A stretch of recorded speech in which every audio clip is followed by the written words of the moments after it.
Now welcome back to Vampyr. I have to say, this game has extreme loading time. I don't know, when you start the game you have to come to the title and then you have to press 3 times the start button, then it's load. I don't know, it loads for, I'm not sure how long, but long. Until there comes the title screen and then you start the game and it loads again. It's extreme. At least it doesn't load.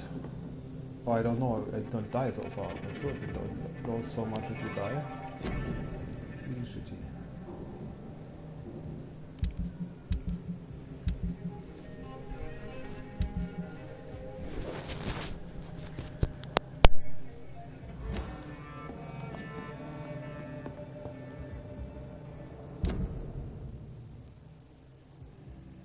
Where we are still in the beginning somewhere, I have to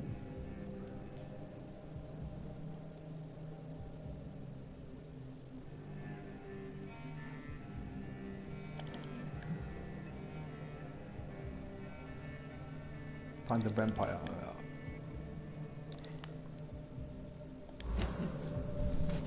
Who turned us into a vampire ourselves?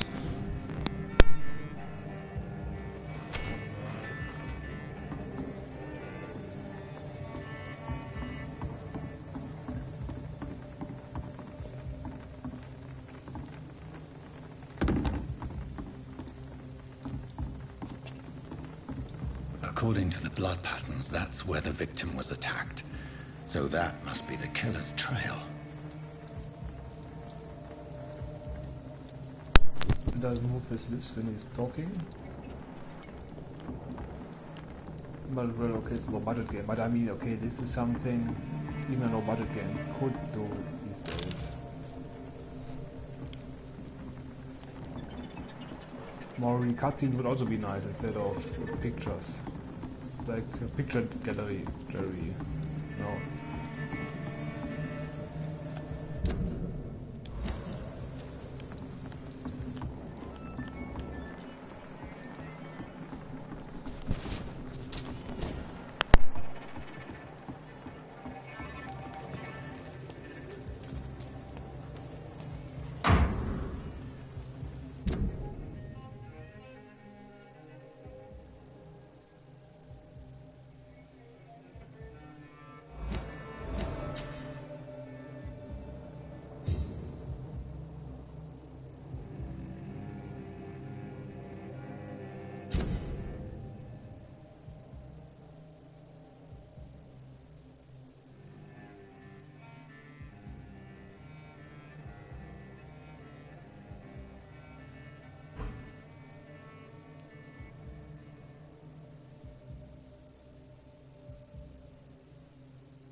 At last, a little life. Welcome, sir, to the Turquoise Tavern.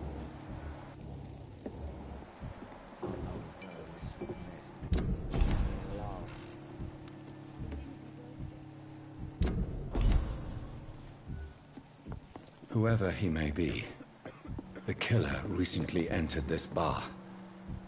Maybe some of the locals saw him.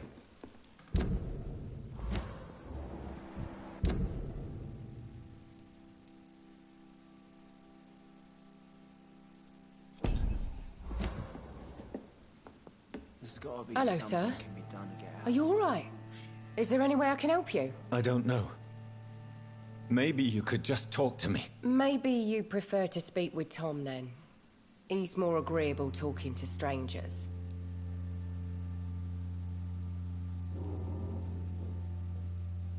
What's going on around here? Where is everyone? Too many dead, sir. First the epidemic, now all these terrible murders. What have you heard about the epidemic? There's a Spanish flu.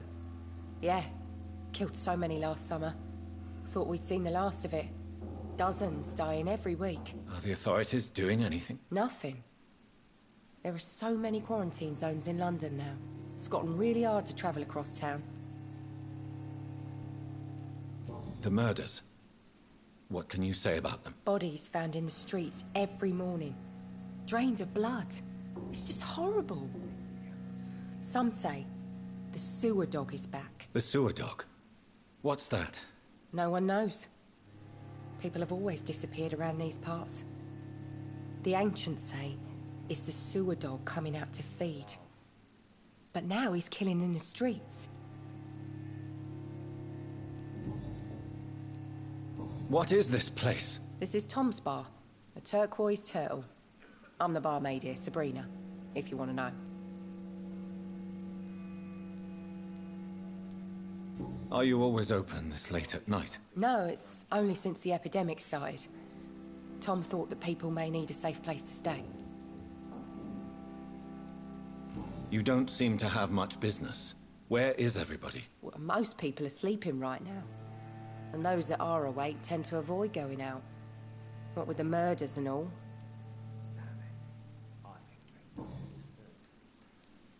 I just want to talk. I didn't mean to scare you. I'm not afraid, sir. It's just I've other customers to take care of. I only see one customer. Oh. Well, yeah, of course. I mean, I best check on them. I'll leave then. Thank you. Hello, sir. Are you all right? Is there any way I can help you? I don't know. Maybe... Maybe you... I'll leave then. Get out of this bullshit mess. No? Good evening, sir. I wondered if I could ask for your help. Wow, you look like you need a drink. Yes. I apologize for my outfit. It's been a long night. Been there, seen that. Don't worry, things can only get worse.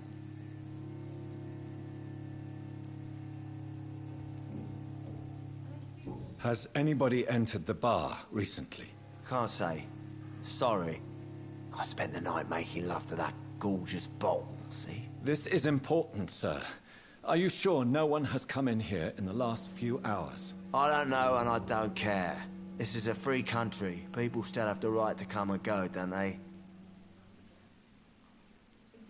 What's going on around here? It's like everybody is hiding. You must be new here. Have you not heard about the murders? Everybody fears the return of the sewer dog. You make it sound like it's a fairy tale. People will always believe in monsters. It's easier than accepting their own darkness. We can all be monsters. Who is this sewer dog? It's the local bogeyman. Convenient answer for every crime that happened for decades. You murdered someone, blame the sewer dog, eh? I'll leave you to your bottle then. Hello, sir. May I disturb you? And you're still ugly as sin. I'll leave you... I think I'm losing my mind. My God, sir, you look like Jonah's whale just spat you out of hell. Can I get you a drink? No, thank you. I'm not thirsty. Well, grab a chair and get some rest. This is going to be another long night. Why is it going to be a long night? You must be new around here. Don't you know about the murders?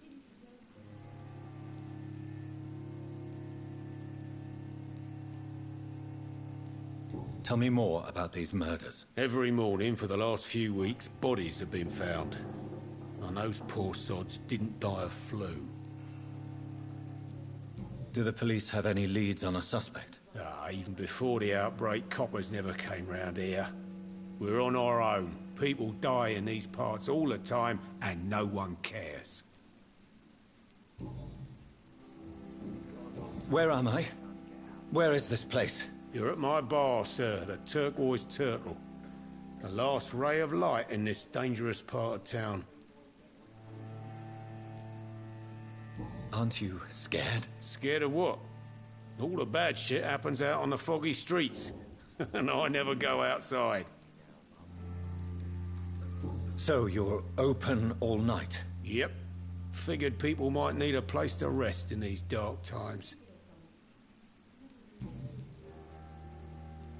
I'm looking for someone who might have passed through here recently.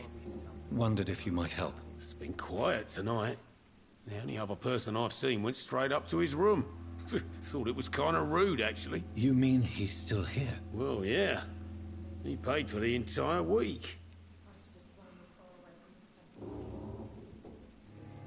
How long has he been here? He rented the room a few days ago and didn't say when he'd leave. Who is this man? What does he look like? Well, like a gentleman, I guess. Well-dressed, quite polite. A professor or something fancy like that. Always writing, reading notes.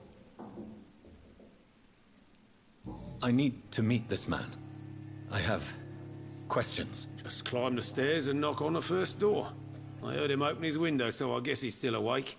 And, Yes? no funny business, you hear me? This is a respectable establishment.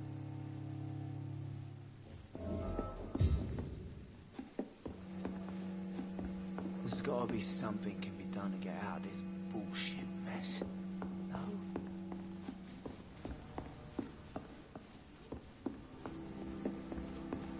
I think I'm losing my mind.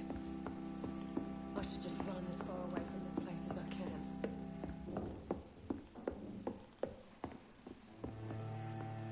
This is no place for you. Prewen has several patrols roaming the area. They do not pursue me. But they're looking for vampires, and they're most efficient. They'll not relent until the killer has been identified. I have a common objective, but I require... I think someone is eavesdropping. Are you certain? You might as well come in, whoever you are. Slowly, vampire. Who are you? I mean you no harm. Say it, the vampire. Present yourself. I need a word. With anyone.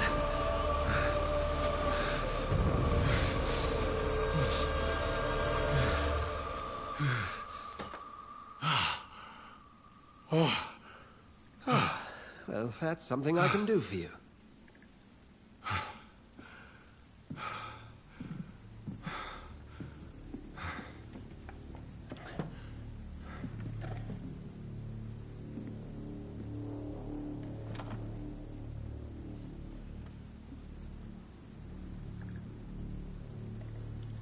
And who might you be?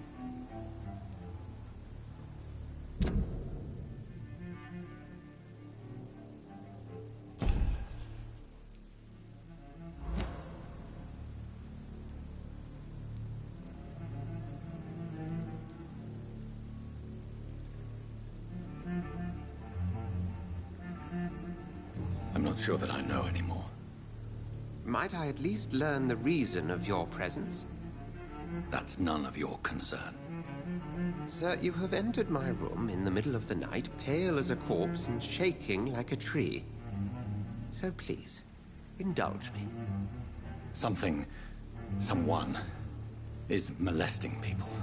In fact, killing them. Biting them. The calling card of a vampire. Like you.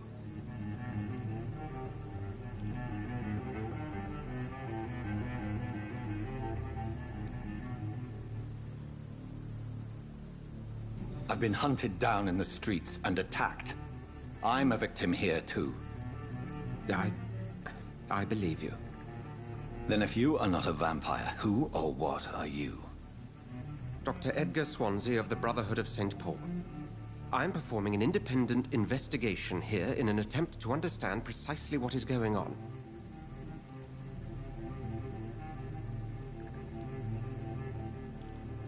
I heard another voice, that of a woman. Who were you talking to? Ridiculous. I've no idea what you're talking about. Something tells me not to trust you. Then the feeling is mutual. What have you uncovered concerning the murders? It started a few nights ago. Rumors of violent murders. The docks have always been, shall we say, somewhat unsavory. But this is different. How different? A vampire is at work here. Famished. Reckless. It must be brought to ground, and quickly. And what exactly is this Brotherhood? Sir, if the name is not familiar to you, then we shall discuss it another time. Then help me find the culprit. I may. If you'll first tell me why you opened this door. I followed a trail. The scent of blood from a recent victim. It led me here. You thought I was your aggressor. That explains a great deal. We're both chasing the same shadow.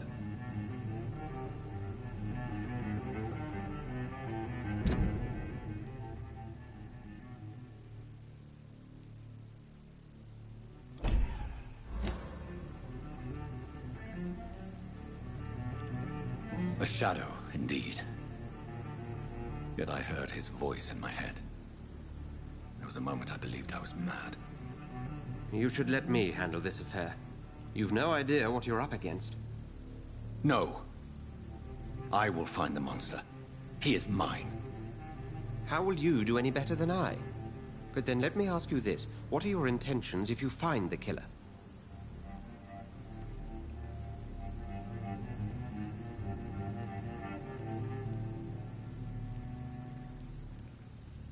I will at last have the answers to my questions. Then I can only wish you good hunting. And pray we shall meet again.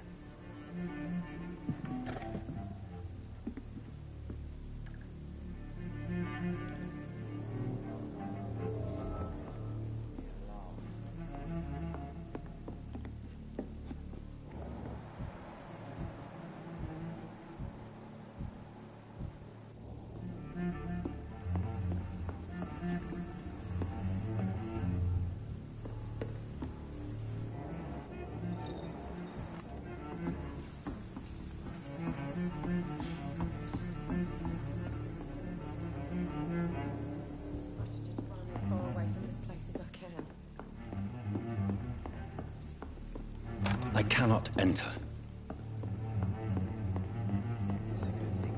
If Swansea is not my attacker, it means somebody else came here tonight. Someone must know something. Evening, sir. Can I help you? I have a few questions for you. Well, if you must. I spoke to Dr. Swansea. He's not the man I'm looking for. Now, I want the truth. The truth? What do you mean? I suspect that someone else was here tonight. And I don't think Tom wants to tell me about it. I'm just the barmaid here, okay? If Tom says you're the only visitor we had, then you're the only visitor we had. I can feel your fear, madam. Please, tell me what's going on. It's Will. William Bishop. He came in here earlier tonight and he... Well, I thought he was going to clock someone. Why are you so afraid? I mean, his skin. His hands. I scrubbed every glass and every chair that he touched. God, I hope it's not contagious. What happened tonight? He was dead drunk, as usual. But my God, his eyes. His face. He must have caught something awful. He shouted and cried. It was terrible. Tell me about this William Bishop. Will was a sailor who worked at the cannon factory before he lost that job. A nice bloke, really. He's never been violent. Until tonight. Why keep it a secret? Why not tell me about it? Tom's nothing if not loyal. After Will lost his job, he offered him one ear. They used to be good mates. But recently, well... Will started to get very aggressive. I see. Thank you for your candor. I'll be sure to talk to Tom.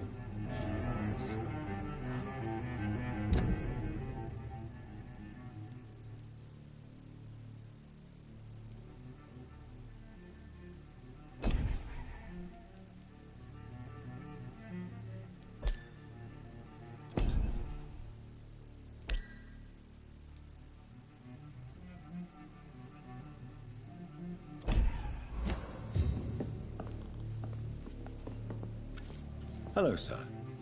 May I disturb you again? And you're still ugly as sin. I'll leave you to your bottle, then. Welcome back. Did you find what you were after? I can't say I have. Are you sure no one else came into your bar before I arrived? Hey, I told you, you were the only other stranger I've had.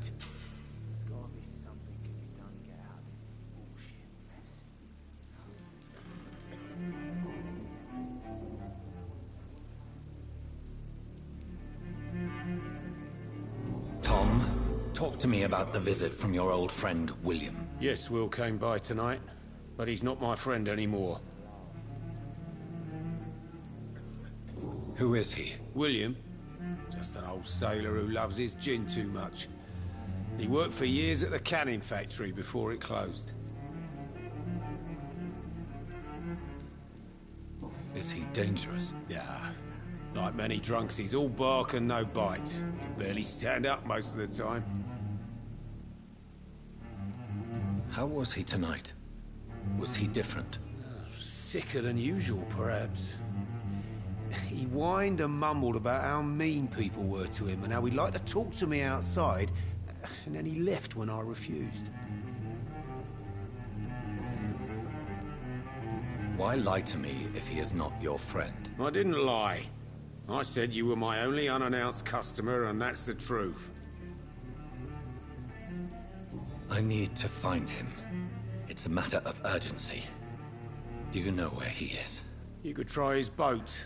It's up by the North Pier. He sleeps there when he's too drunk to get home. Please describe him to me. What'd you expect? He's a tall, sick bastard with a bad rash and torn old clothes.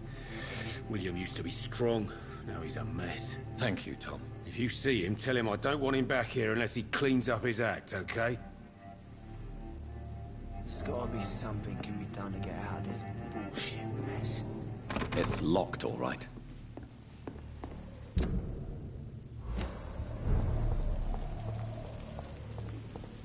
I will get to the bottom of this intrigue.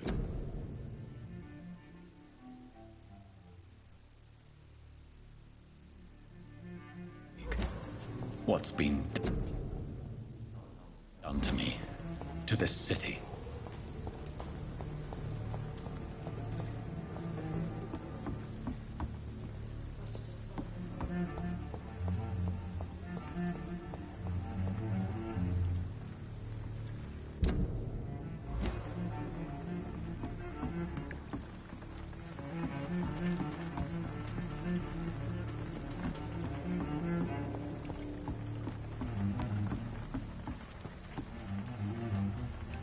The body is still warm. This man has just been drained of blood.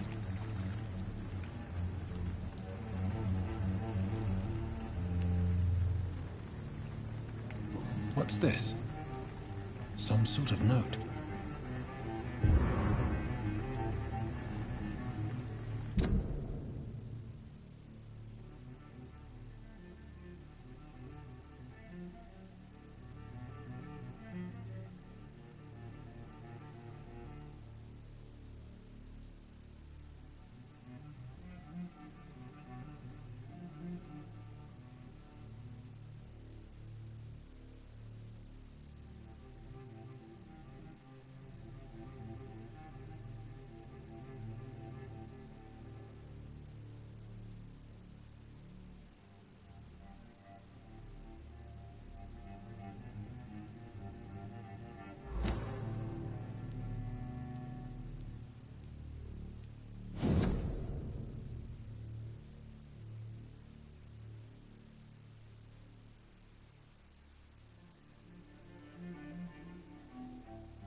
men. They're a company of professional vampire hunters.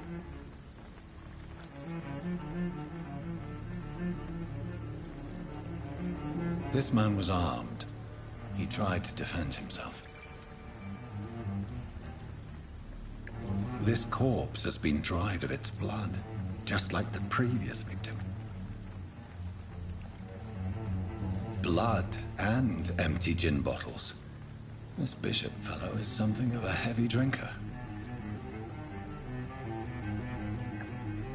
There are blood splats on the other side of the canal. I must reach that barge.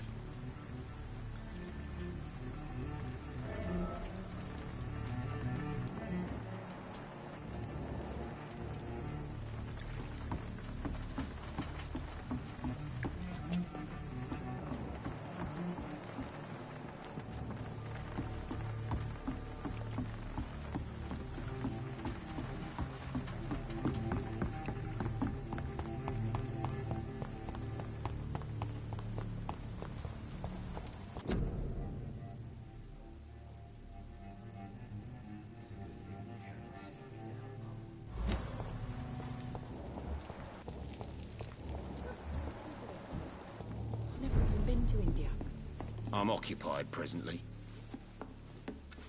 Hello, sir. And you're still ugly. I'll leave you to... You best talk to Tom.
It's locked.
It's locked, all right.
We won't see any of these bastards back here again.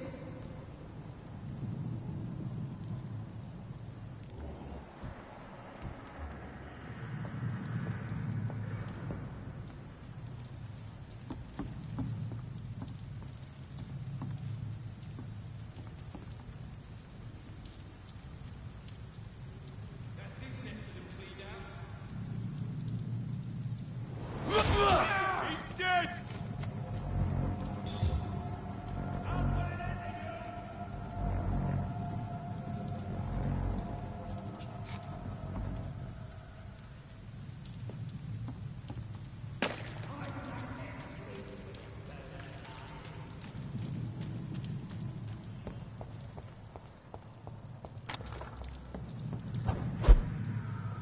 I'll send you back in a fucking grave!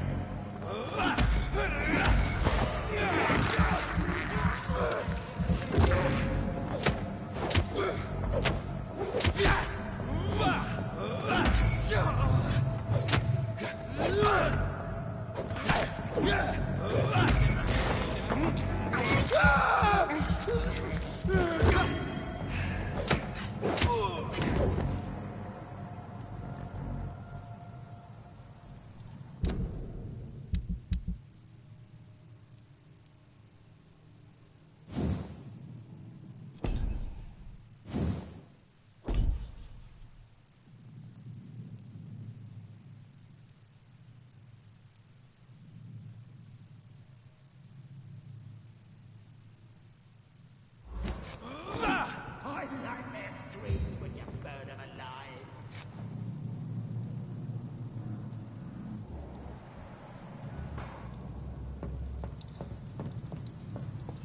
Sir, step away! Don't come closer! Over there!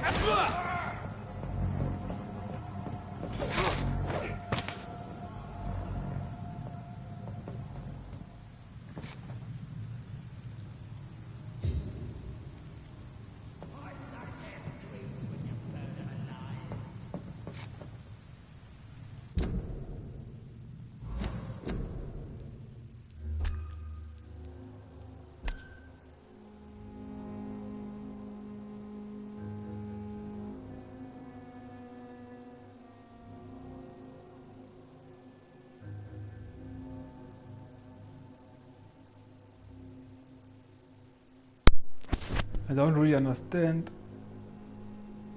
how you can equip a weapon.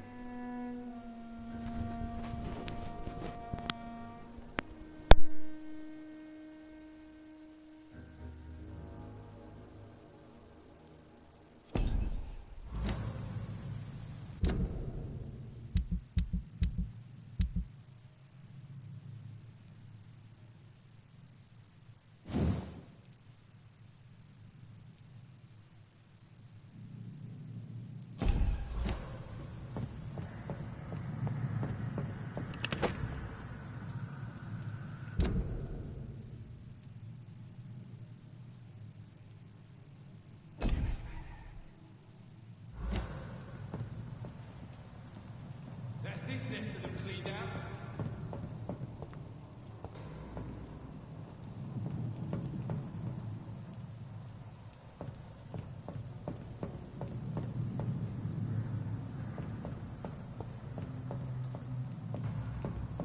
I like their screams when you burn them alive.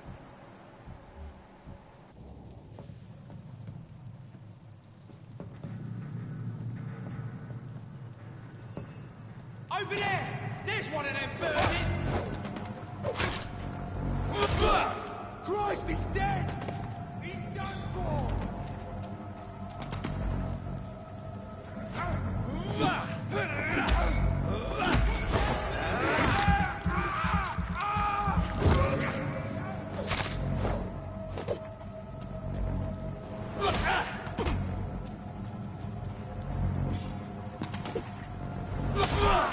Watch it! It's a killer!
I cannot enter.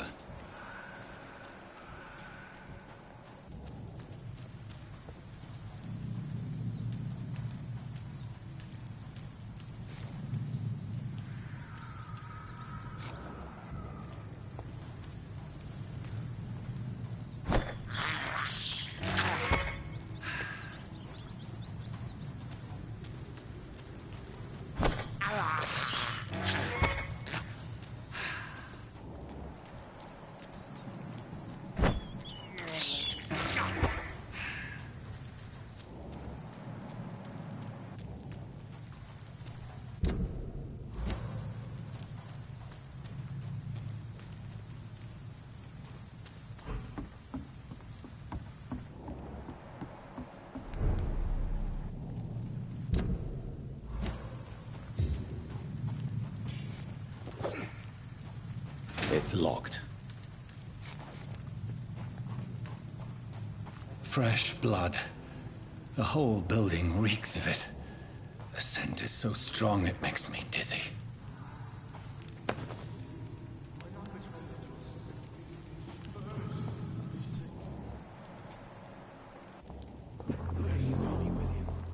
As one, we shall overcome this.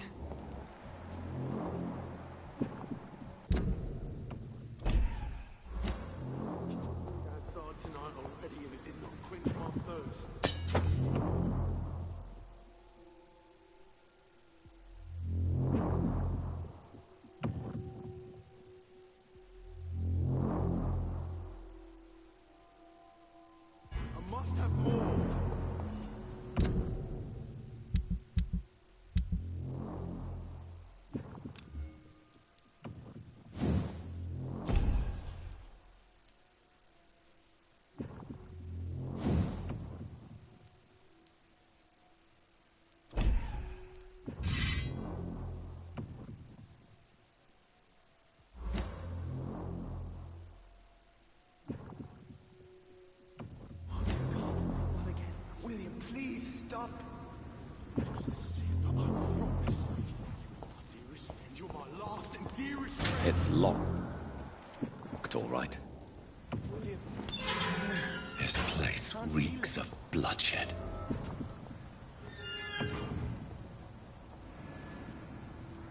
Will please let go of me.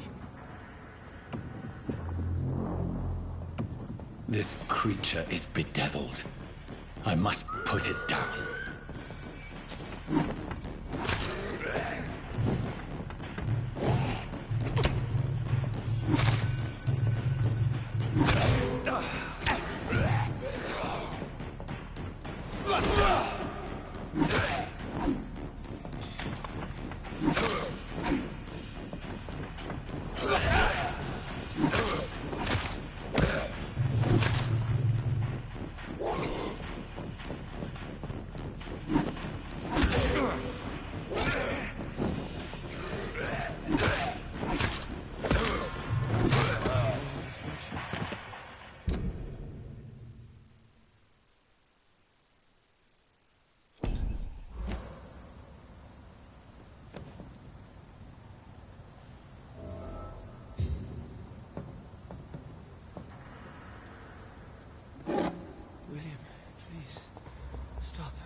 Let me go. William was an honorable man. I could have saved him. Mr. Hampton, are you in there? I knew him well. Another lost soul, a kindred spirit. Sir, listen to the sound of my voice. I'm a doctor. You're suffering from shock. I must return to my flock. They'll stray without me.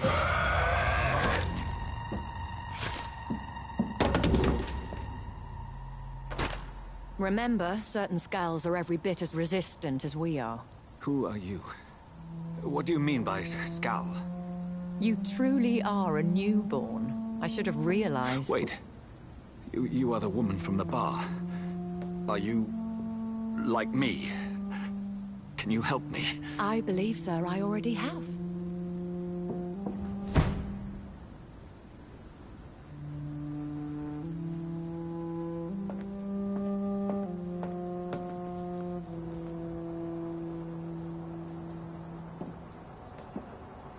By George and the Saints, you've solved the mystery of these terrible murders.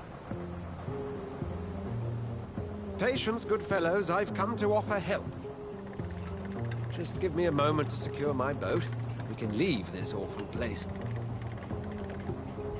William was not the evil man they claimed. He was just taken by the thirst. He needed his drink. This man requires medical attention.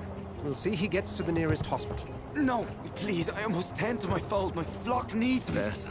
Go with the good Dr. Swansea. He's resourceful, and I'm sure he'll take good care of you. You'd best come as well. The sun is soon to rise, and you'll need a place to rest. I just need a moment. If I can learn something about what has happened to William, I'll be a step closer to understanding what happened to me.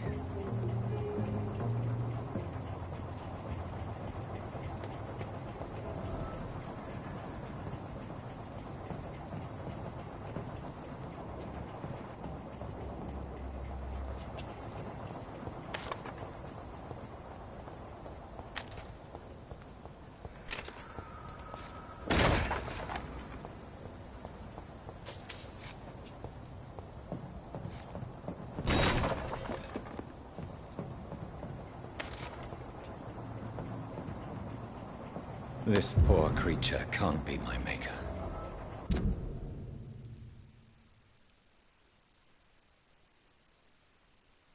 Could it be some subspecies of vampire? I must find a place to analyze the blood.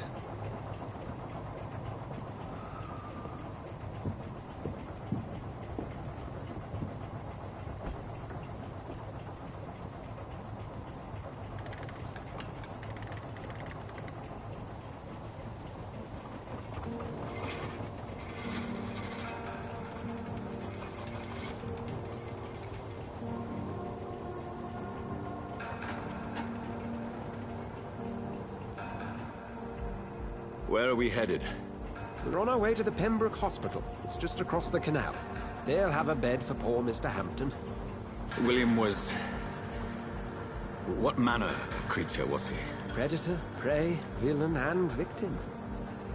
Who can say? The important thing is that he's been stopped. Duly noted. And the woman? What... who is she? What woman? Oh, don't play me for a fool. You used me to locate that skull. You must know who she is. And I thought you a gentleman. You shouldn't talk about a lady behind her back, but I will tell you she values her privacy. Were London as peaceful as she appears from the middle of the canal? If only that were the reality of the situation. To be honest, I've always tried to avoid this part of town. Pembroke Hospital is the last bastion between the rest of London and the epidemic. The flu has decimated the East End and the war still rages. Welcome to the front lines of a plague. This is where you work, Dr. Swansea? I am the administrator of Pembroke Hospital. I thought you were here in service of your mysterious order, the Brotherhood of... Of St. Paul's Stole, yes. But first and foremost, I'm a man of science. A physician, like yourself, Dr. Reed. How do you know who I am? No need for modesty. You are Dr. Jonathan Reed. A surgeon of some caliber and renown, if I'm not mistaken. You are correct, sir. I knew it! I had my suspicions. But when you took the blood sample from the corpse of poor William, I was certain. Dr. Reed. Marvelous. Have we met? I attended 3 of your seminars before the war. I have the utmost admiration for your research. And what a turn of fate. England's most esteemed blood specialist returns to London a vampire. That word, again. From a so-called man of science. I understand. Traditionally, the role of science is to refute myth, but when myth walks among us, the Brotherhood of St. Paul has dedicated its purpose to their study. There's so much for you to learn. Of that, you are right. Well, then let me be blunt. Join my staff at Pembroke Hospital. As a physician.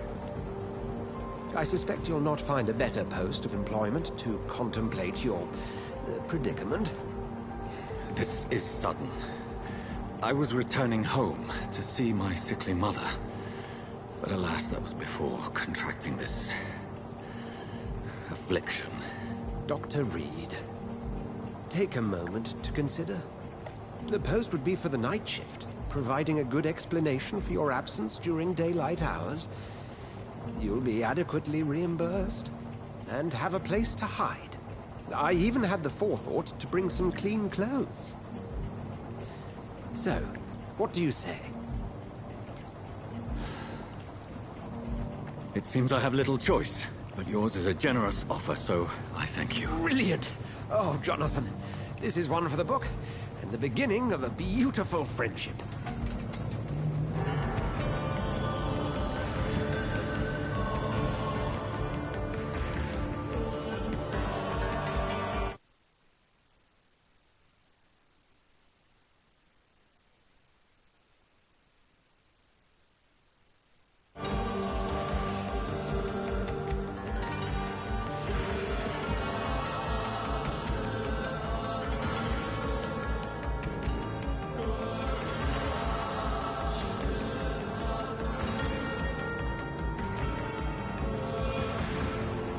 Dr. Swansea, thank goodness. I was beginning to be concerned. Worry no more, Nurse Crane, for I bring good news. Oh, Doctor, what a night. We lost 2 more patients. Nurse Scow said she couldn't take it anymore and resigned. Yes, well, I'll make a new rota in the morning. In the meantime, find a good bed for Mr. Hampton.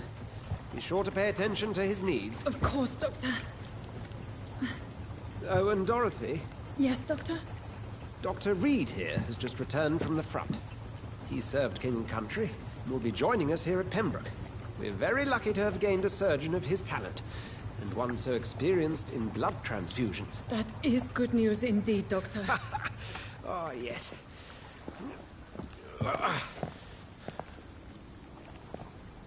Here at Pembroke, it's not what we have, but what we haven't. It's only thanks to Nurse Crane and the staff that our ship doesn't sink. If you have any questions, just ask her. Duly noted. Thank you. Your assistance is required, Dr. Swansea, immediately. Welcome aboard, Jonathan. We'll catch up after my rounds. Coming, Nurse Crane. I'm coming.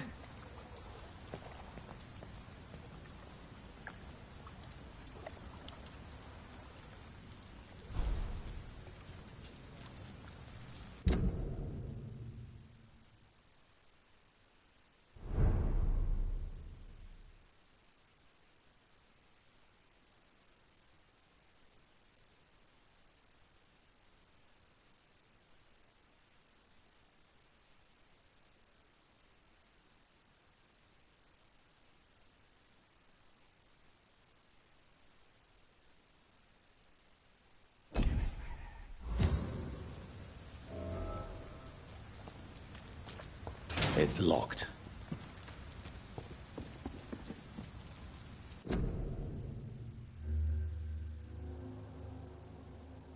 Short break.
It's okay, Jonathan.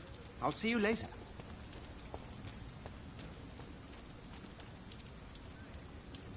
Jonathan, he says, oh, okay, I have no other choice than to work here. I mean, it's like, in his situation, the situation where he just comes from, it's like winning the lottery, getting a good job. The chief knows you, knows that you're a vampire and covers for you.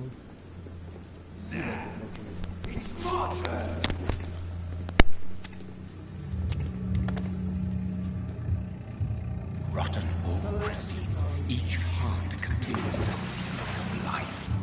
Drink at this river, try it all.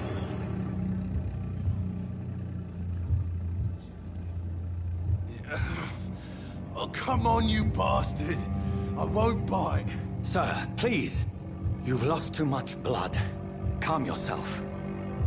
You think I didn't notice? Stop your staring and get me to an hospital, you arse!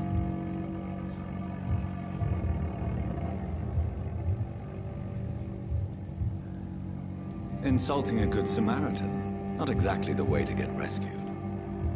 Alright, sorry. I am in pain here. Me guts are spilling out onto the street and you're yabbering on. Yes. That's a very nasty wound you've got there. Take my word, I am a doctor. Dr. Jonathan Reed. Name's Clay Cox. I'd appreciate you helping me to a better place, Doc. Follow me, Mr. Cox. Let me assist you to that better place.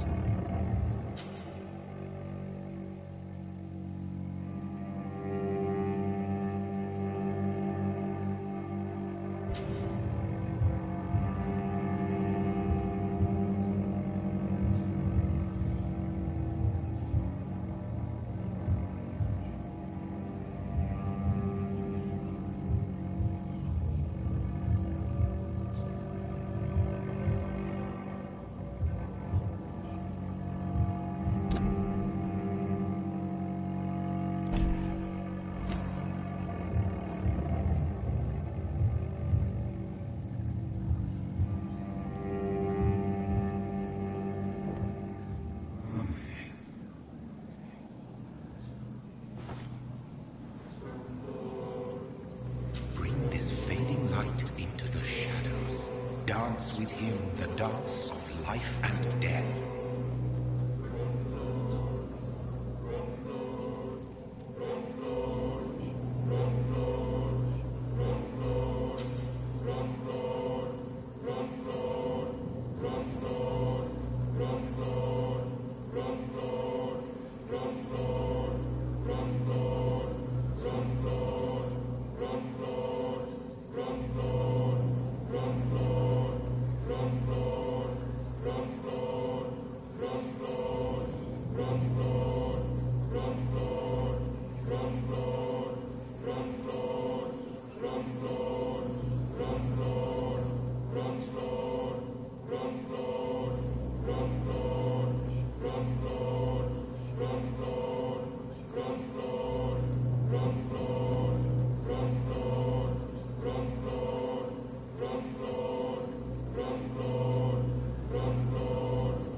No more.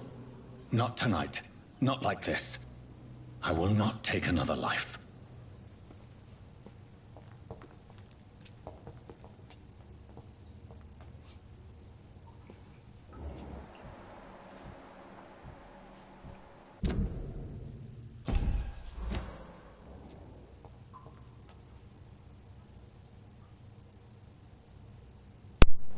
Okay, so now he's healthy and he doesn't need to go to the hospital anymore. Alright.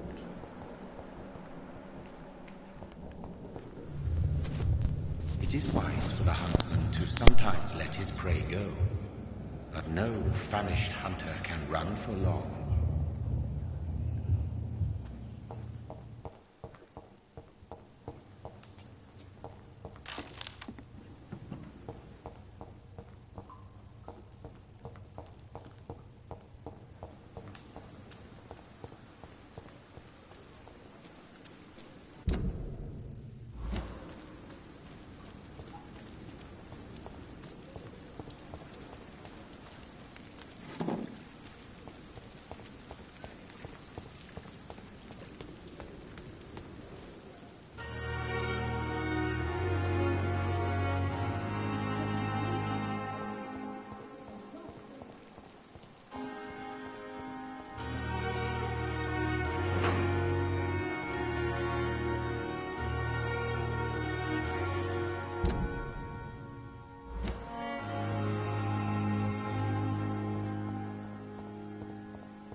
It's locked, all right.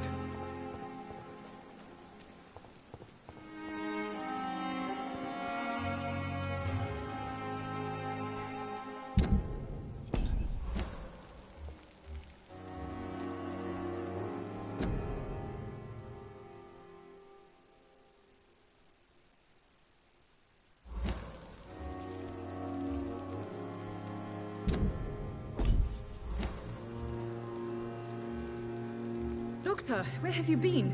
I've little time to play hide and seek with new staff members, no matter how illustrious they may be. I found a wounded man by the docks. He answers to the name of Clay Cox. He requires urgent medical attention. Already making the rounds? That's the Pembroke spirit. I'll ask our porter, Milton, to bring him back immediately. Thank you, nurse. What can I do for you? Dr. Swansea insisted we provide you a quiet office. You'll find it on the second floor with your name on the door. Thank you. Nurse Crane, isn't it? Yes, Dorothy Crane. Welcome to Pembroke Hospital, Dr. Reed. Your office has been prepared.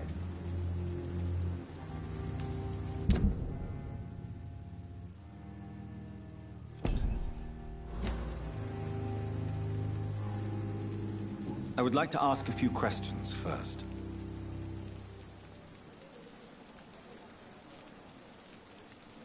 What kind of man is Dr. Swansea? Well, you accepted the job from him. I thought you would have known about your employer.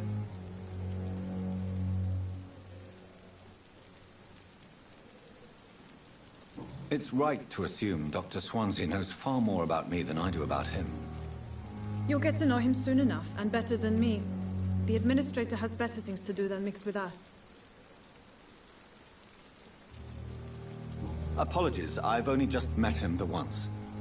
This is sudden. I've only just returned to England. Dr. Swansea is a brilliant surgeon and the most compassionate physician.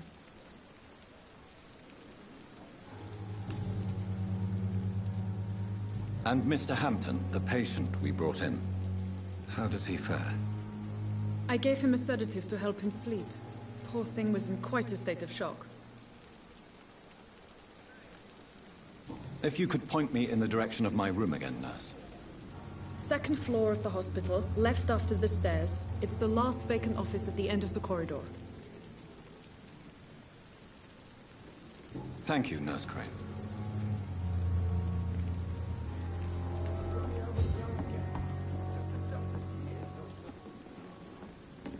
Good evening, sir.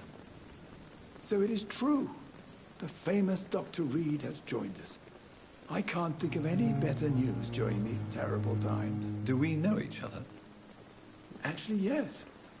We met once before, at the Rockefeller University in New York. Dr. Tippett, yes, I remember. I was assisting Professor Carell in his research about coronary bypasses. He had nothing but praise for you. He was also very confident about your future. And look at you now. Eminent surgeon and blood transfusion specialist.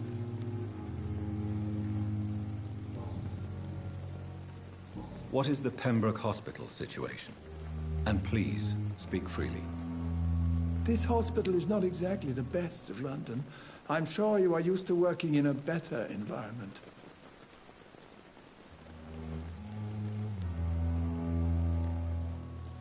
It's more than enough. In any case, the personnel of a hospital are much more important to me than the building. Don't be misled by appearances, Dr. Reed. This hospital does not lack talented people. It just lacks hope. What can you tell me about the staff in the hospital? Some are really good, and others are not so good. But during this troubled period, there is no time for slander. I prefer to focus on the positive character traits. Tell me more about cherished people, then. Nurse Brannigan is a pearl. She is the most helpful and dedicated nurse I've ever worked with. A clever and cheerful woman. You really seem to admire her skills.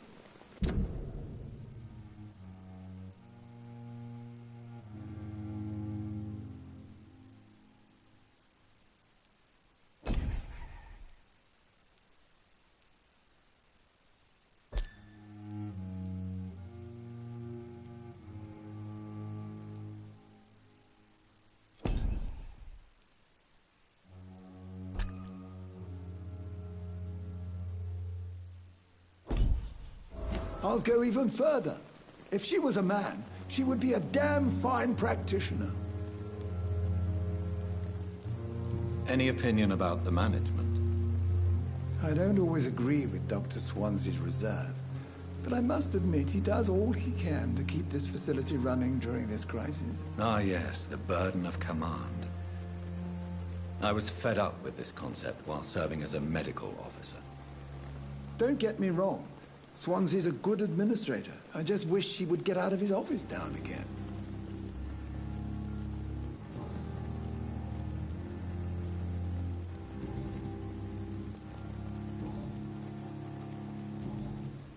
Goodbye, Dr. Tippett.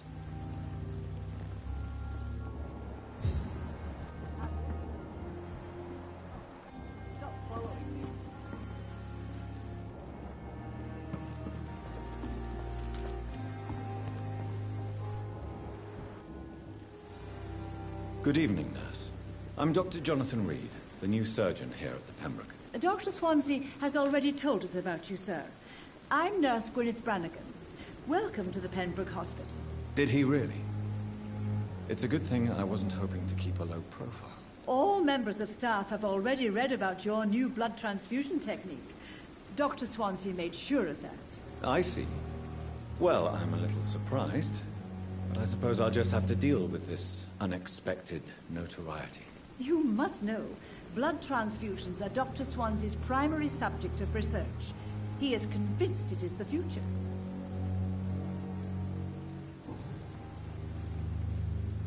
How are things here? Not good, to say the least. We're struggling against an invisible enemy, more lethal than any bullet from a gun. It's hard, Doctor. An invisible enemy? Quite a poetic term for a disease, especially from a nurse. Sorry, Doctor. These last few weeks have been exhausting. We could all do with a good night's sleep. Do you think this hospital can survive the epidemic? We are all volunteers here, and we're trying to hold fast, but how do we beat an invisible killer? Some nurses have already resigned. I'm not familiar with all the staff yet. Perhaps you could help me. Brilliant professionals, most of them. Dr. Swansea has a gift for recruiting talent. Most of them? Is there a problem I should know about, nurse? It would be inappropriate for me to speak ill of a colleague.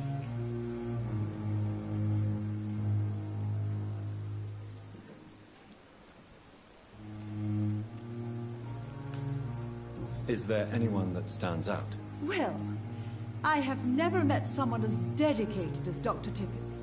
He should be a standard for us all here. If only he were younger. Why should his age be a problem? I guess it's fair to say he's always pushing himself to the limits.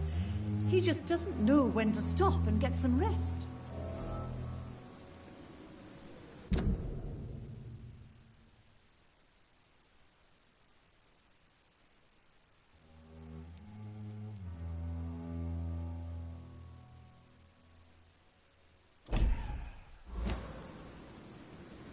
Nurse Brannigan, if you do know something, please tell me. Anything you say will be held in confidence. No. I may disagree with some conduct, but in the end, everybody is doing their best.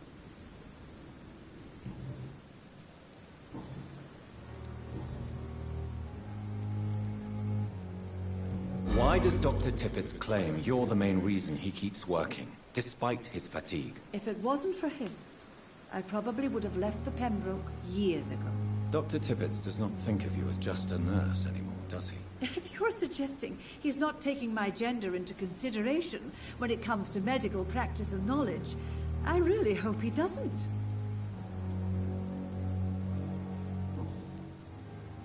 Goodbye, nurse.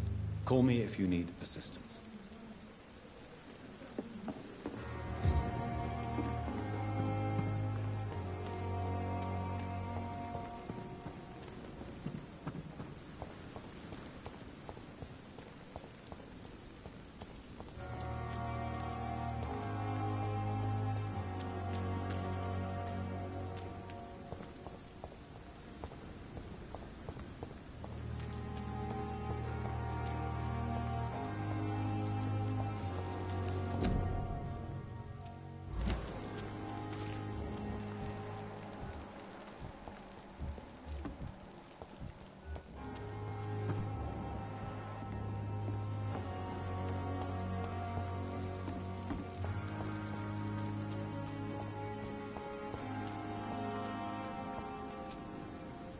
Good evening, sir.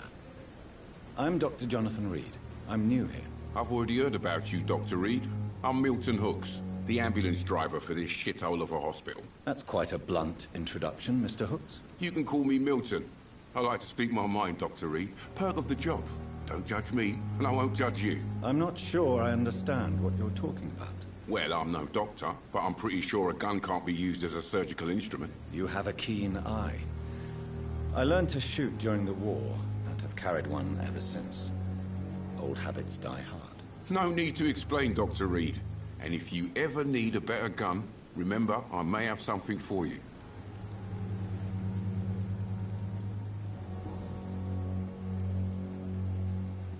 Are you really smuggling weapons through the hospital? And why not? I've already been attacked by patients, you know. And by gang members willing to steal my money. But you're not defending yourself. You're selling guns to civilians. You keep people alive your own way, Doctor. I offer them another way to protect their health. How is the situation around here? You want to hear the situation is all right? It's fucking awful. We lack everything. And it's getting worse every day. So what do you do exactly in this hospital? Apart from smuggling guns, I mean. I've been an ambulance driver since... too long, I guess. I bring sick people here night and day. It's a dirty job, but I get it done. Most of the time.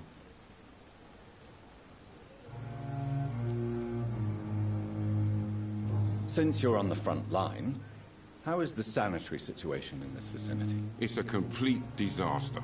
It's even getting dangerous to enter some streets or buildings. Even the locals attack you. It sounds like things have been a bit rough recently. What's happened? Yesterday I got attacked by the patient I was bringing here. I escaped through the hospital's garden, but I lost my wallet when I was running. You left an infected patient outside the hospital? That's incredibly dangerous. Go there yourself if you want, but be careful, Doctor. I'd rather not bring your dead body back.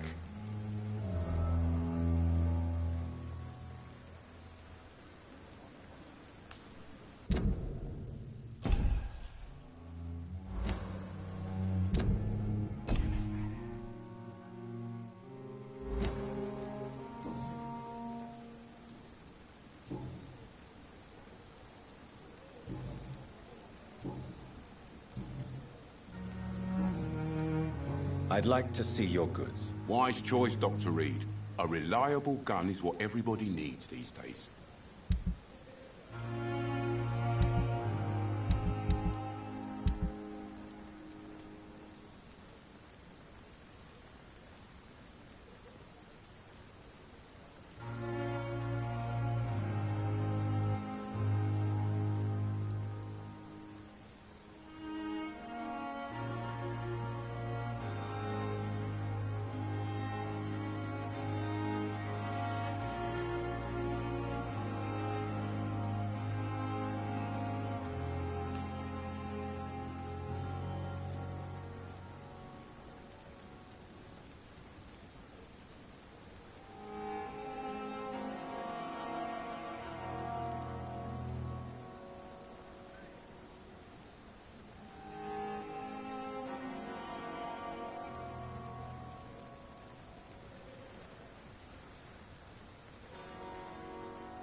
Scowl voices in the garden.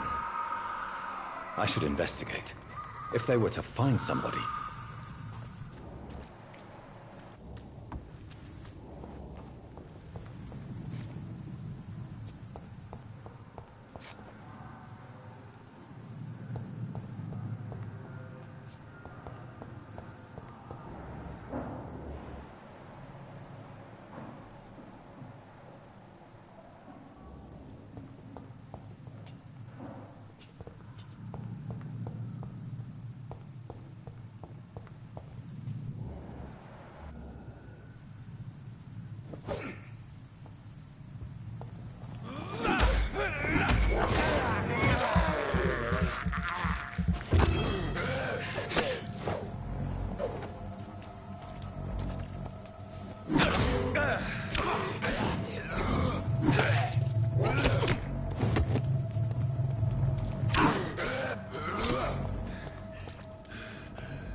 Yeah, that I was talking about the loading time, or the first time we died.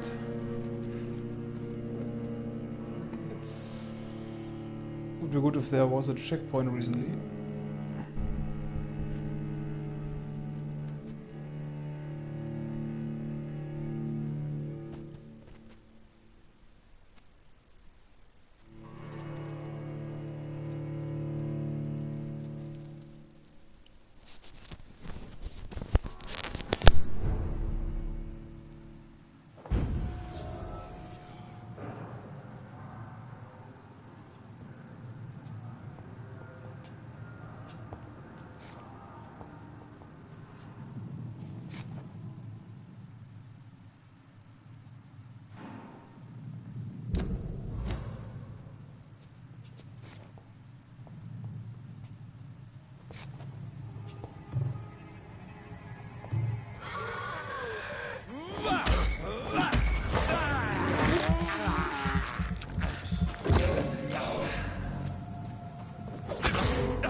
Motherfucker. Guess I'll bring the big guns now. Wanted to check them out anyway.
Good evening, Dr. Tippett. Dr. Reed, any good news to share?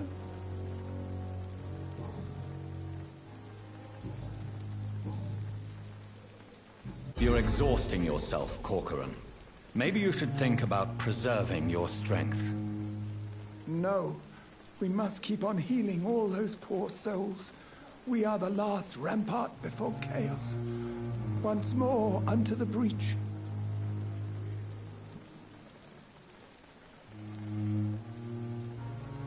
Nurse Brannigan is worried about you, Doctor. She should not have told you that. I will have a word with her. You don't have to blame her for her honesty. I'm not that kind of man, my dear Jonathan. Actually, Nurse Brannigan's opinion is the only one I may listen to.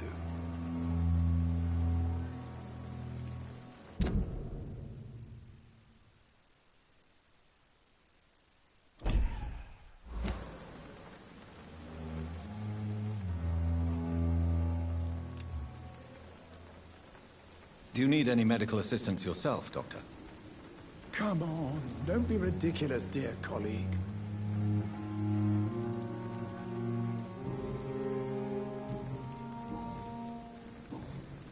Goodbye, Dr. Tippett. Another night with the glorious battalion of Pembroke. Good evening, Milton. Good evening, Doctor. Still trying to save lives? I have some good news, Milton. What?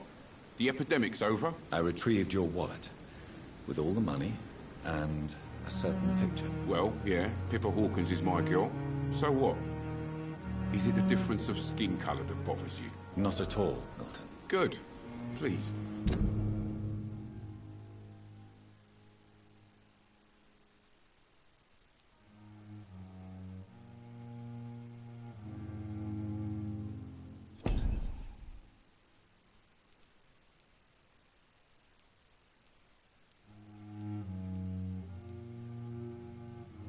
Take this money anyway, to remind you to keep your mouth shut. Not everybody is as broad-minded as you, Dr. Reed.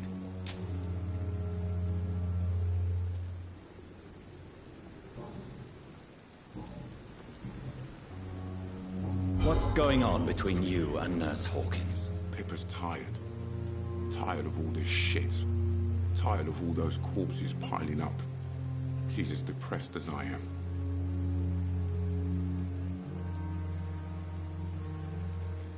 During the war, I witnessed a few couples, just like you, come together in difficult circumstances. It can be very damaging. Maybe you're right. But we support each other. And that's all that matters.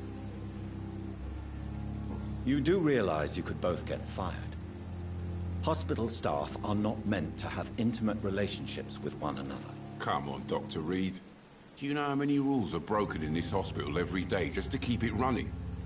There's nothing wrong with what we're doing.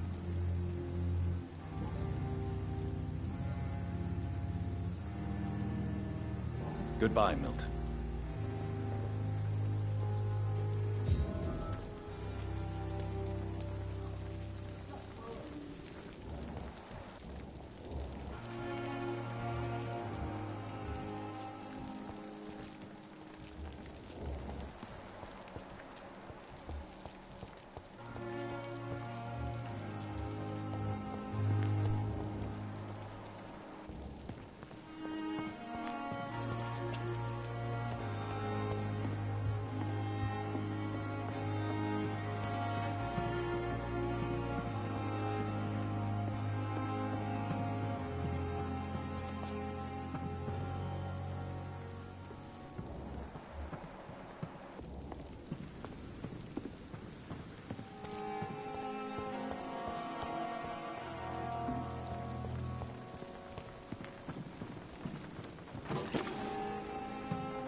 Good evening, Nurse Brannigan. Good evening, Doctor.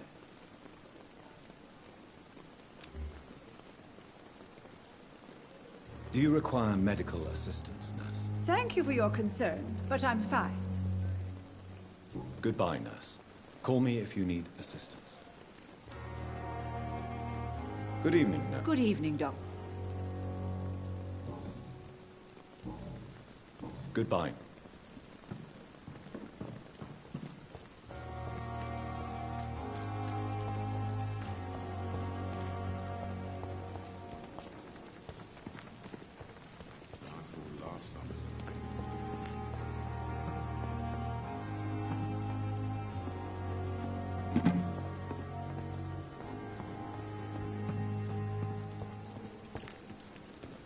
Dr. Swansea is right. This place seems perfect to conduct my research.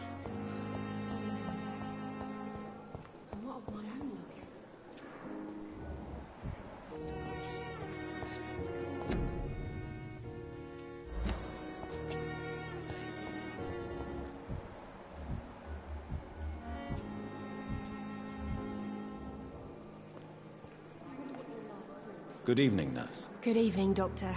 I don't think we've been introduced yet. My name is Pippa Hawkins. And I'm Dr. Jonathan Reed. Dr. Swansea has recently offered me a position in this hospital. Well, it's a euphemism that your help will be appreciated, Doctor.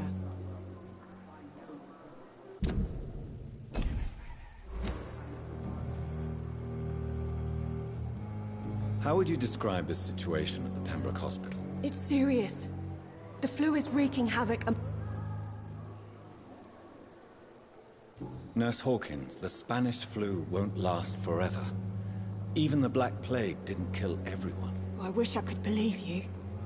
But what if this epidemic was worse? What if in the end, nobody was spared?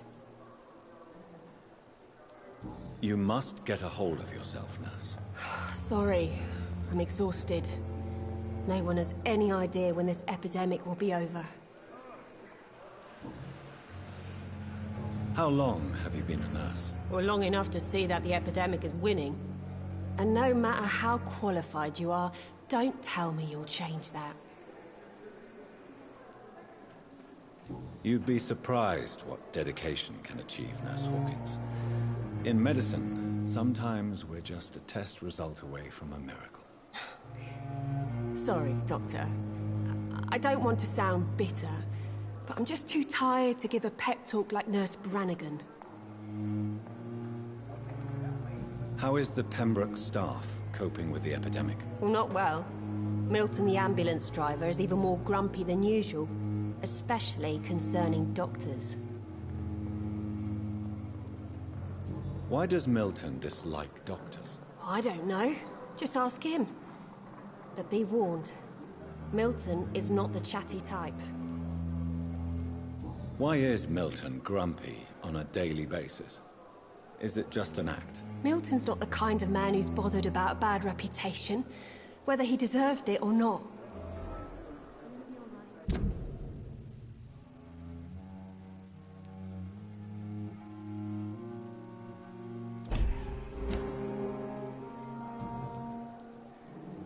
Pepper, I know you're very close to Milton Hooks. Yes, Milton Hooks is my man. If you want to report me for that, just feel free, Doctor. I have no intention of reporting you, Nurse Hawkins. But are you aware of the risks? The rules say I won't be allowed to work as a nurse anymore. But here at the Pembroke, we break rules all the time. Is he worth the risk? Hey, I'm no perfect woman, and Milton is not the finest bloke. But we do our best to get by. That's all any of us can hope for nowadays.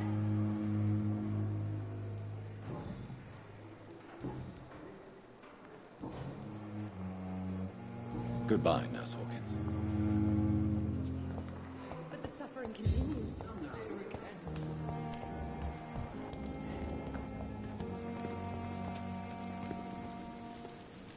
Good evening. Good evening, Doc.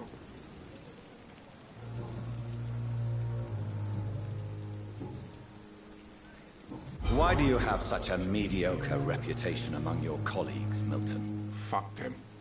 Nobody knows the horrors I've seen since working here. This city was sick long before the epidemic, Dr. Reed. I know it's a difficult task, but correct me if I'm wrong. Is this not the job you are paid to do? I've seen babies left to die while their brothers were properly fed.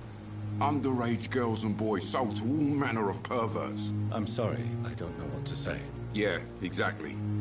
We lack words. So excuse me if I don't look on the bright side of life. Goodbye, Milton.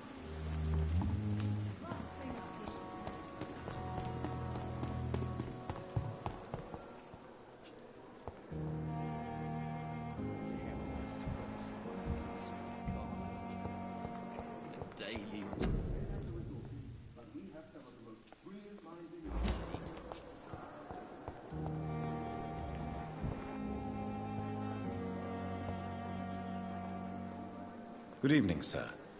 Can I help you? Unless you're here to fix my face. No. I don't think you can help me. I'm Dr. Reed. I've recently taken the position of head surgeon here. War injuries, am I right? You guessed right, Doctor.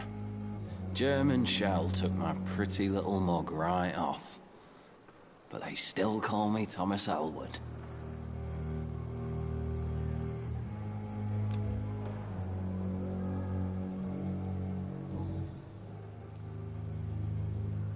How is your stay with us, Mr. Elwood? Oh, it's bliss. I just escaped death in the trenches to be surrounded again by the moans of the dying. Can I ask you precisely why you're a patient here? It's the pain, sir. The drugs don't work. It just hurts under the scars, if you get my drift. Who is treating you? Is someone in particular looking after your case? Nobody since the old and tired doctor spoke to me. Started to think I was forgotten about. Wouldn't blame you. You don't seem worried by that. My face hurts so much more when I smile or cry. I've learned it's easier not to speak. But be assured I'm smiling inside. Can I do anything for your pain? Nurses gave me a bunch of pills. No effect. Told you. It's like the flames are under my skin, burning away.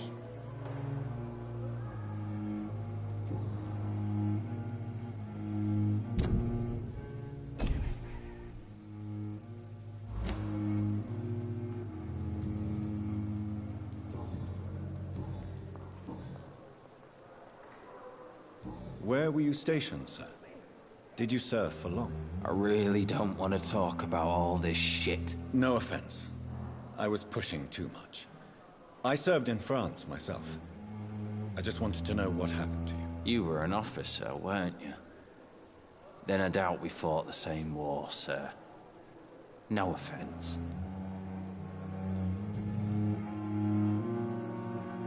Soldier, do you need assistance? I'm fine. Just do something for this pain, will you? That's all I'm asking. Goodbye for now, Mr. Elwood.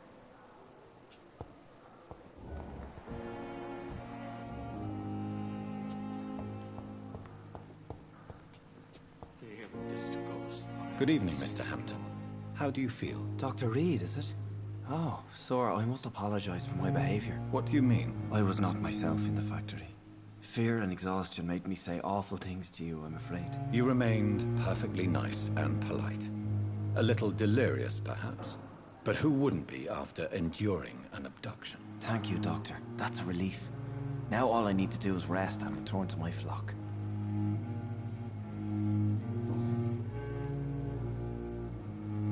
How did you end up in William Bishop's den? I had received alarming news about his recent behavior. I went to his place and he refused to let me go.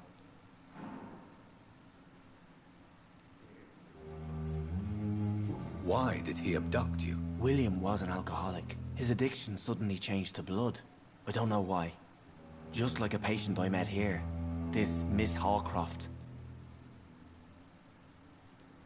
You dared to enter this awful place alone. You're a hero, Mr. Hampton. Or a fool. I'm just a man trying to help his friends, Dr. Reed. William Bishop was a conflicted soul, searching for light. What is the general situation in the East End docks? The situation has always been tough, with a lot of tensions between the gangs and the dockers' trade union.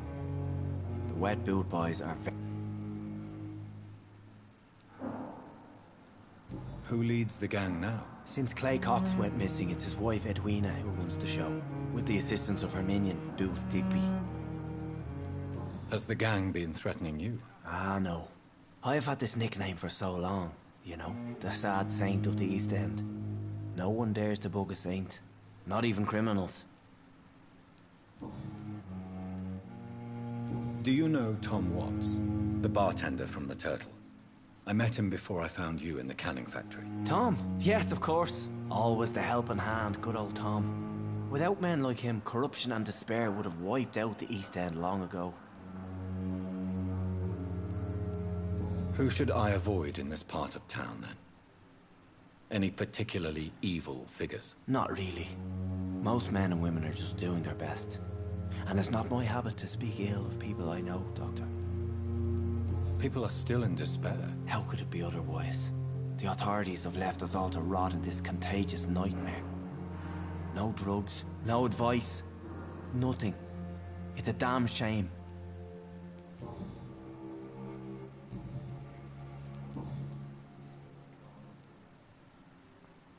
Have you made friends since you arrived? Not really, but I recognize Miss Harriet Jones.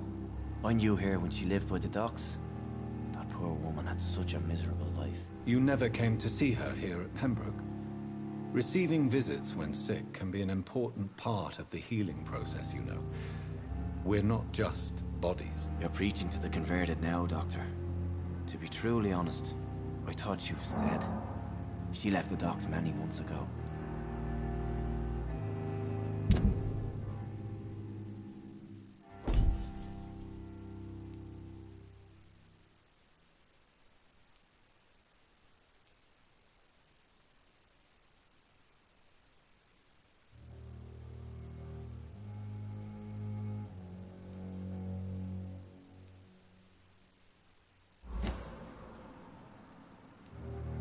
What do you do for a living, Mr. Hampton?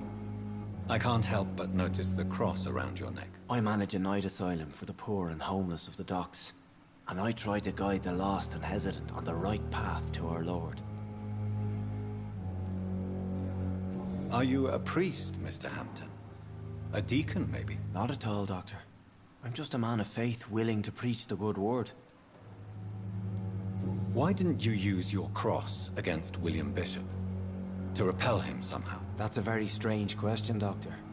A cross is no magical token, if that's what you were trying to say. Not mine, anyway.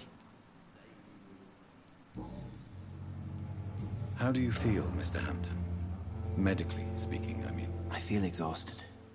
Beyond exhaustion, actually. William drank so much of my blood in his madness. I feel empty. You're in good hands here.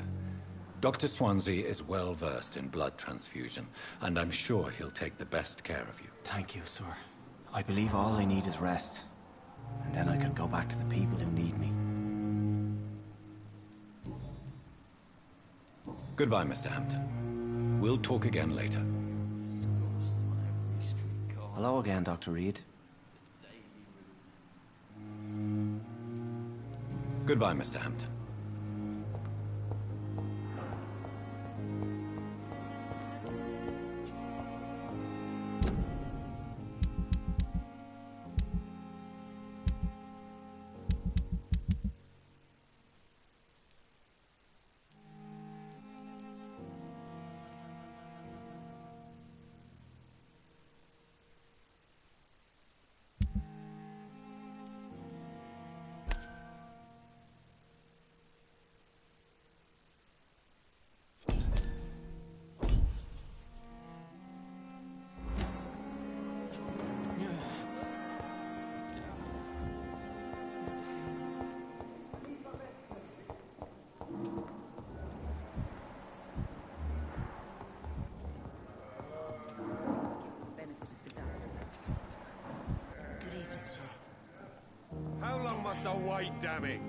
What can I do for you?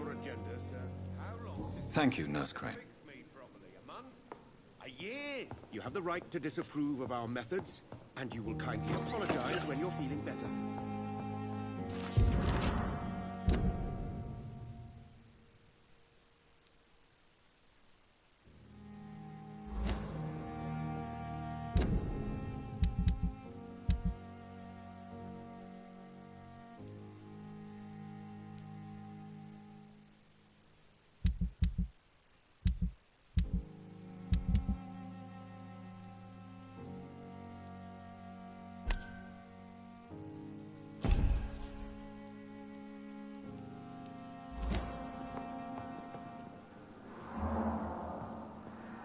My sweet girl. Good evening, Doctor. I believe we're going to be working together. Dr. Reed. Dr. Swansea informed us of your arrival, but I could not dare to believe we'd have such good fortune. Such an honor, sir. Thank you. And you are? I am Thoreau Strickland, Dr. Thoreau Strickland. I'm a great admirer of your work, Dr. Reed.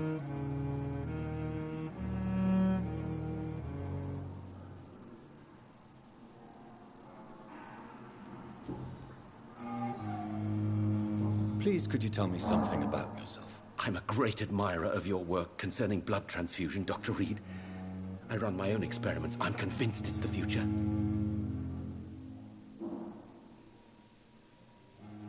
What made you choose to be a doctor? I'm not ashamed to admit you and your work have inspired me. I am honored to have the opportunity to work by your side.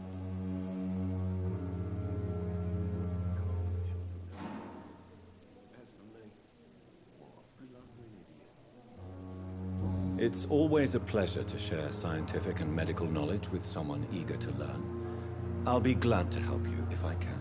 This epidemic may be the century's most terrible disaster, but I'm convinced that we, as doctors, are the only ones able to defeat it.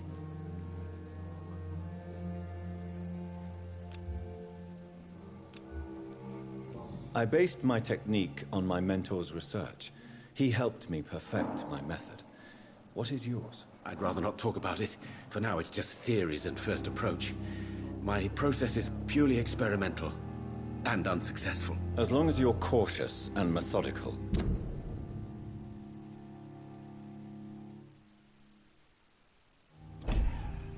You may remain empty-handed, but you won't fail.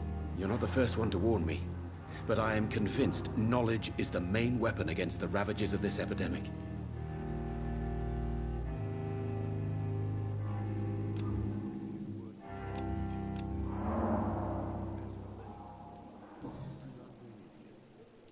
What can you tell me about the Pembroke? Well, it has always been an honor to work with Dr. Swansea. But with your arrival, I can't think of a better opportunity to learn about blood transfusion. Do you need help with anything in particular? Well, yes, maybe. I'm waiting for a batch of products I ordered for my personal research, yet my supplier seems to have vanished. Do you want me to play the errand boy for you? Oh no, Dr. Reed. But if you went personally to his shop, what with your reputation and all, he wouldn't dare to refuse the products I need. I see. Well, give me the address, for I may pass by if I have time.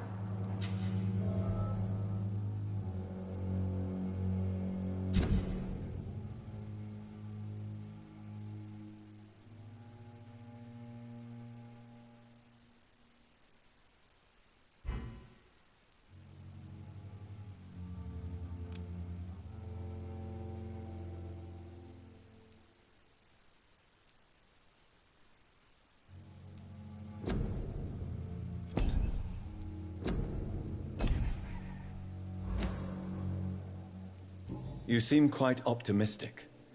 It's a rare and precious attitude in these difficult times. I'm convinced that this epidemic is a test of endurance and dedication for us men of science. Questions remain about our capacity to resolve the situation. True.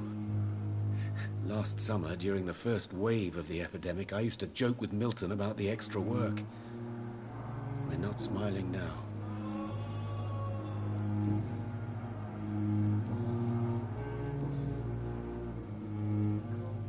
Tell me more about about your willingness to experiment with new medical techniques. Harvey Fiddick is a patient suffering from a severe injury that could cripple him if not treated correctly.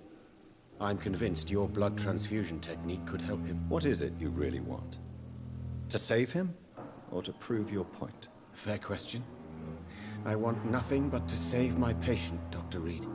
Especially since I know Mr. Fiddick's story.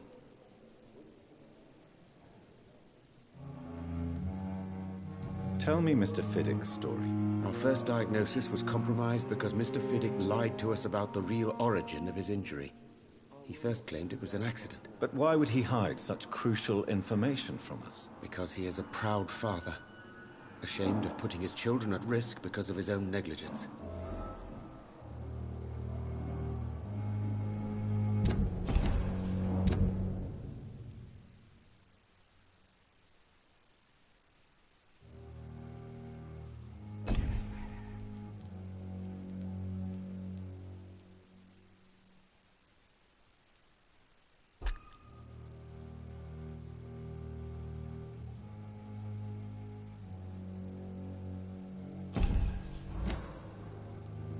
This personal involvement could also appear to be a lack of impartiality. You must know that a good surgeon must remain neutral. I agree. But that does not excuse Dr. Aykroyd's behavior. A man who did not even take time to converse with his patient. Do you think keeping his distance was a mistake? All I know is that I'm taking care of human beings with desires, hopes, and fears. Not some biological machine comprised of blood, bones, and flesh.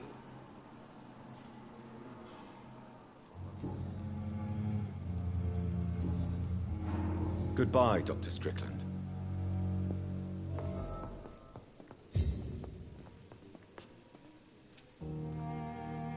Good evening, sir. I'm Dr. Reed. May I help you? I don't know if a third opinion is needed. Your colleagues are already arguing about my condition. I see. Would you mind telling me more about your situation? I'm Harvey Fiddick. All I want is to get me bloody arm fixed properly.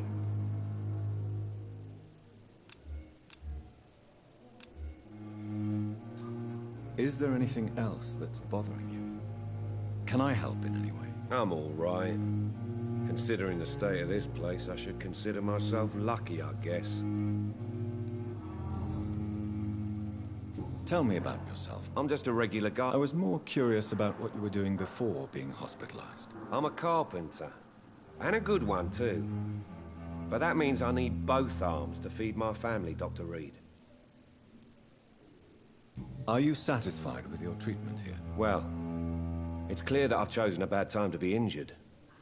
Forgive my bluntness, but you seem overwhelmed by cases of the flu. I won't lie to you about it. I'm afraid we are. Are you sure you don't want to operate yourself, Dr. Reed? I have the feeling you're very capable. And your colleagues seem to think so too. In other circumstances, you would be right. But for now, I don't think I can take on the responsibility. My apologies.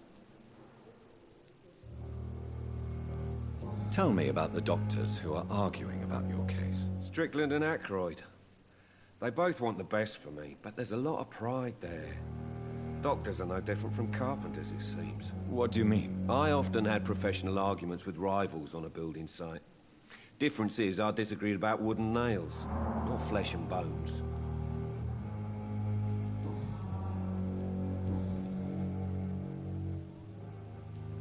Tell me about your injury, Harvey. Why do you feel so guilty about it? My wife died because of me. And now I may lose everything because I've been careless enough to hurt myself. What an arsehole.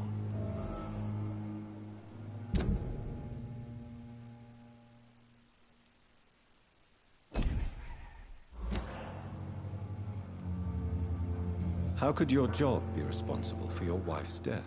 I was working a double. She went out to bring me a hot meal and got caught in a German bomb raid. You can't hold yourself responsible for your injury, Mr. Fiddick. Unless you tried to hurt yourself. Of course I didn't hurt myself.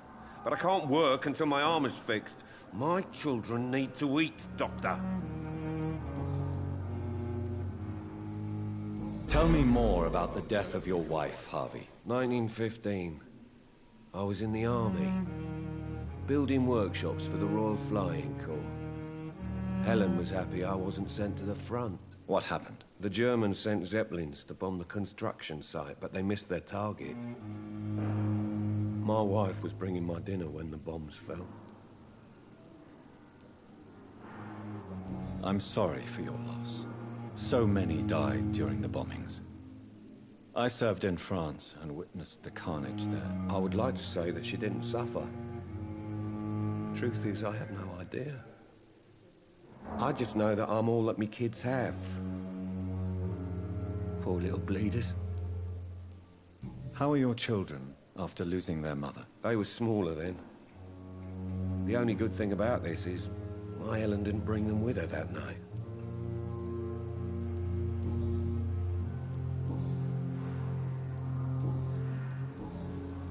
Goodbye for now, Mr. Fiddick. I'll see you later. Always knew the words to calm the children, Helen.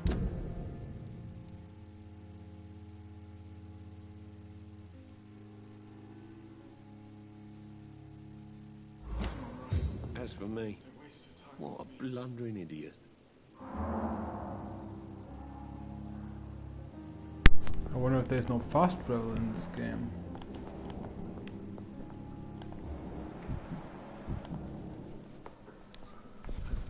Good evening, sir. I'm Dr. Reed. I believe we're going to be colleagues. Reed? Yes, I've been informed about your arrival. I'm Waverly Ackroyd. Welcome aboard, I suppose. Does my arrival inconvenience you in some way, Dr. Ackroyd? Let us just say that I don't particularly share Dr. Swansea's enthusiasm for hiring you. What we need here are reliable professionals, not overrated dabblers.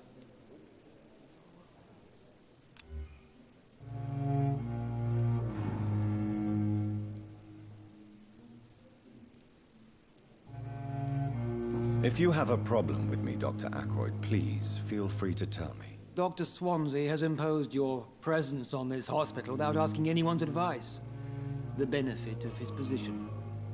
But I don't agree with it. I know we've never met before, but I believe this hospital could use all the help it can get. You will agree with that, I'm sure.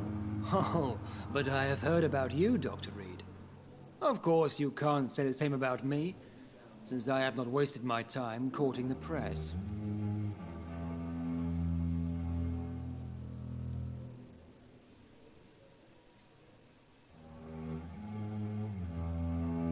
Aren't you too old for such jealousy? It really won't do you any good, you know. Don't be ridiculous, Dr. Reed. A simple glance is enough for me to know you have nothing for me to envy.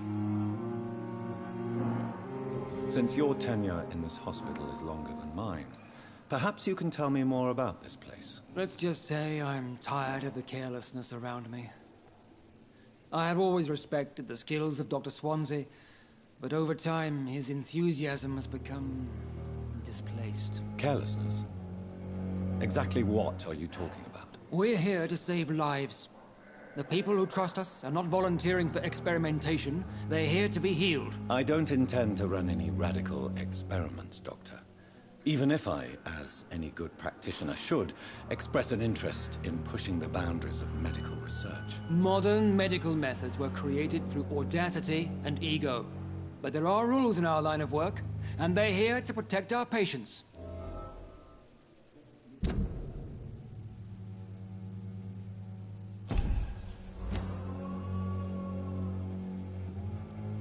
Tell me, Waverly, what do you think of Dr. Strickland's enthusiasm for his experimental research? Strickland is playing with his patients' lives for pride and glory.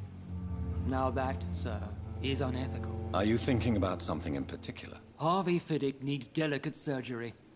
I believe we should stick to the usual procedure, but my young colleague obviously disagrees.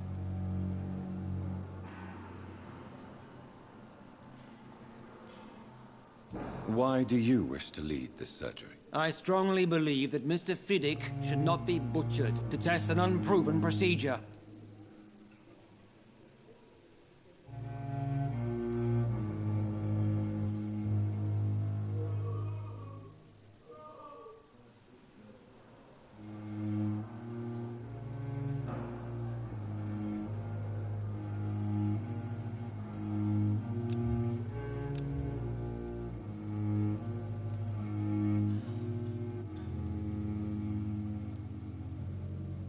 I really hope you're right about this, Dr. Ackroyd.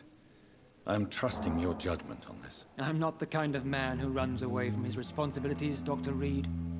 There is no need for you to be looking over my shoulder.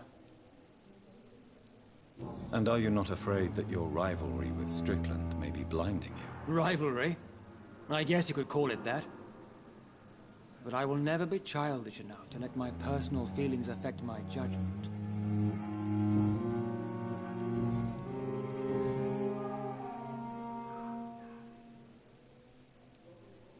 It seems you have bad memories of your military service. I refuse to see this industrial slaughter as scientific progress.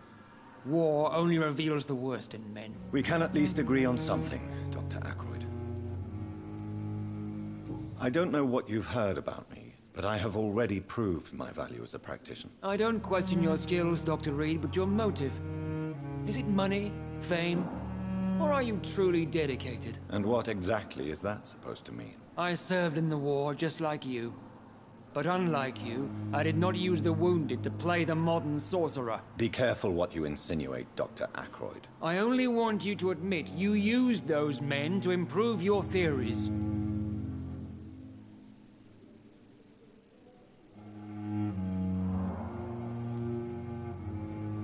This is ridiculous. My blood transfusion technique saved many lives, and you know it. You see? That is exactly what I hate about people like you. You avoid this kind of accusation instead of facing reality.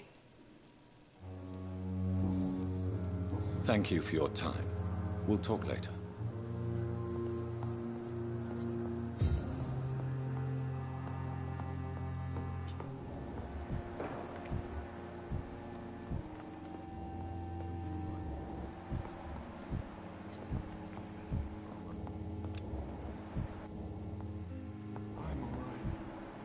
Waste your time with me.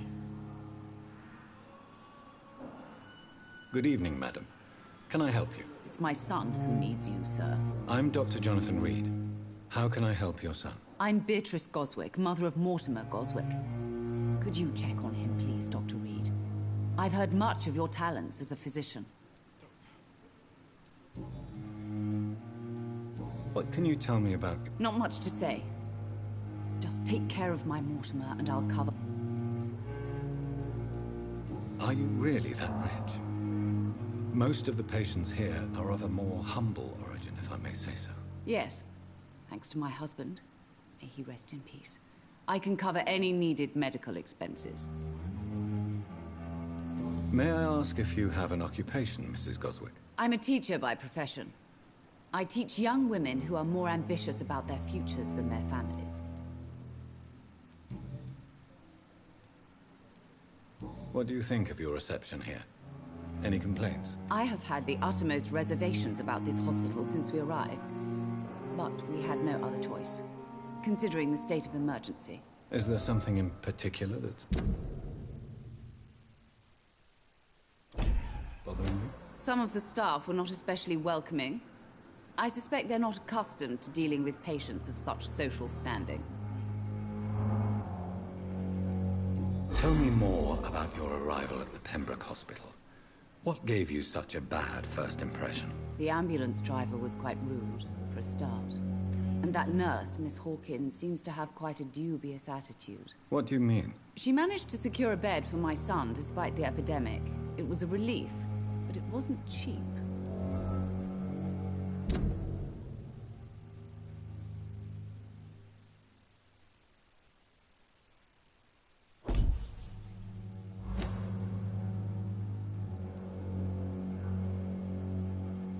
She charged you for a bed? Yes, and I paid without question, considering the urgency of the situation. I share your concern, Mrs. Goswick. Be sure that I'll talk to the people involved. I don't expect compensation, Dr. Reed. But I'm aware such behavior would not be tolerated in other hospitals.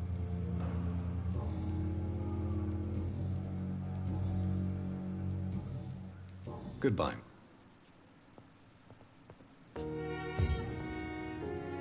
Good evening. I'm Dr. Reed. Can I help at all? No. Really?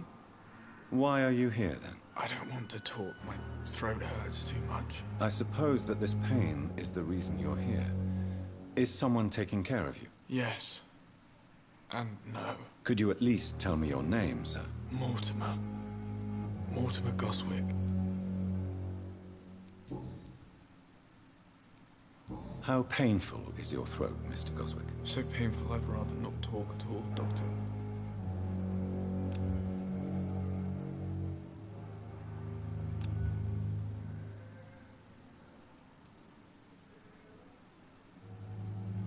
I'm sure you realize a doctor and his patient have to communicate, sir. Would it help if I gave you some paper and a pen? Not really. I see.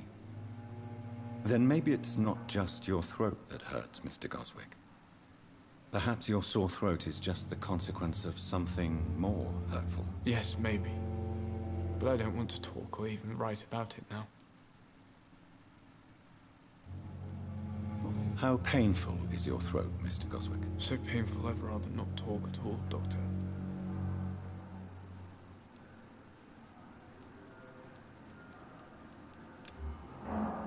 Do you need any help?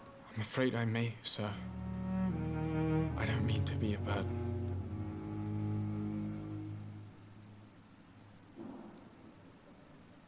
I will see you later.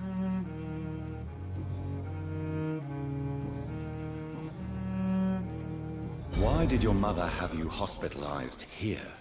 She seems convinced this is a bad hospital. My mother just wants the best for me. She won't rest while I'm here. She'd go all the way to hell and back to help me. Is your mother bothering you? As your doctor, I can ask her to leave you alone if you would prefer. That's tempting, Doctor. But you have no idea what my mother is capable of. She would tie herself to my bed if you asked her to leave. Pembroke Hospital may look unorthodox, but rest assured, you're in good hands here. It's not me you have to convince, Dr. Reed. It's my mother.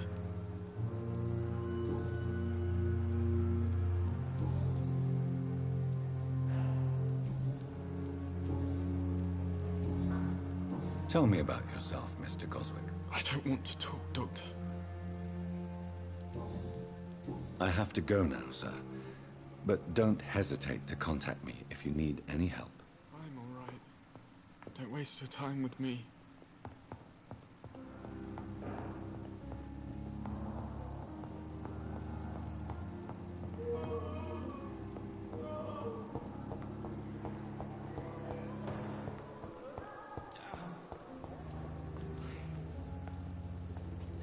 Good evening, miss. I'm Dr. Reed, the new surgeon at the Pembroke Hospital. And who are you? Your name has no meaning to me, mortal. You're nothing but dust blown by the winds of eternity. I beg your pardon? What are you begging for, mortal? My clemency? Well, tonight maybe I'm inclined to mercy. You'll never forget the night you met Thelma Howcroft. You keep calling me mortal. Why is that? And if I'm mortal, what are you? Well, Dr. Reed, if you must know, I'm a vampire. And why do you believe you're a vampire? I don't need to believe anything. It is what I am. It is what I feel within this hollow shell of flesh.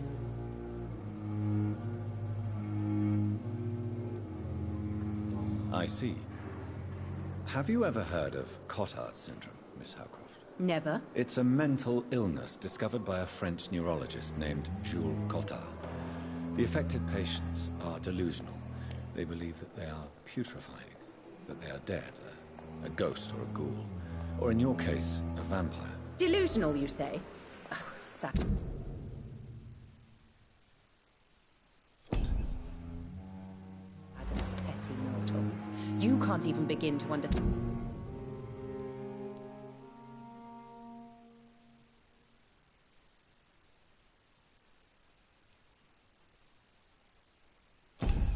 The concept of immortality. And you think it is I who am delusional? Please, describe to me how you feel. What is it like to be a vampire? I I can hear my body crumble from the inside as my flesh cracks and fades. I sense the last pulse of postulant blood within my drying veins. I need new blood. I'm assuming you must be a patient here. Am I right, Miss Howcroft? It's only a cover. To hide from my enemies. I can leave whenever I want. As a woman, a spirit, fog, or bat. Who are these enemies you mentioned? Can you describe them? I cannot say for sure. But I sense their eyes on me from nearby. I feel them watching me every time I visit the garden near the morgue. The staff here are not your enemy. They're here to help you, to care for you. I'm not speaking of the doctors in white. I'm speaking of the men and women who hunt me, for I am a vampire. I see. Don't worry. These people will not find you here. I'll personally make sure they leave you alone. Thank you, mortal, but do not interfere with them, for you are no match for those that hunt me.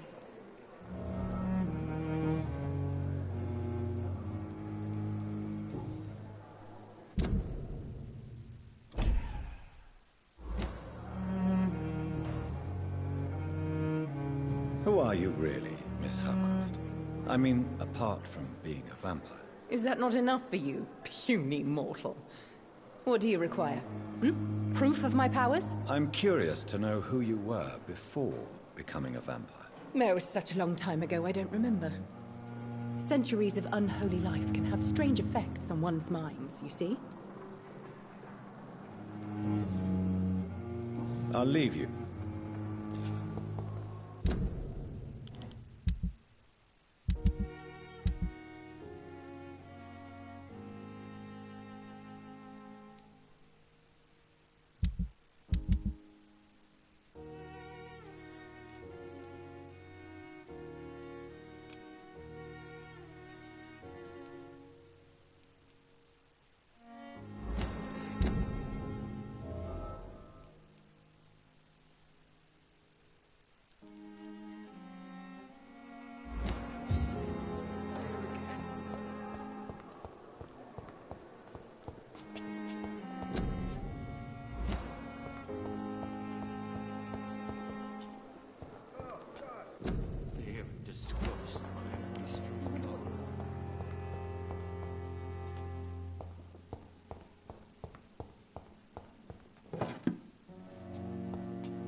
Doctor?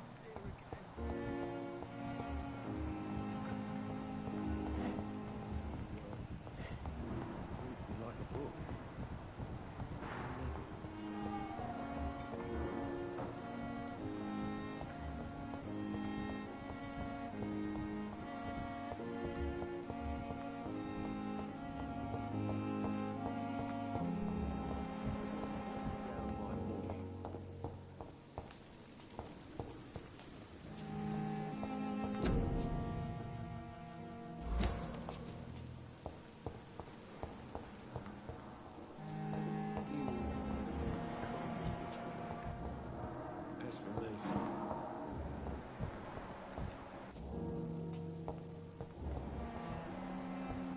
Thelma Howcroft said she was being watched by vampire hunters.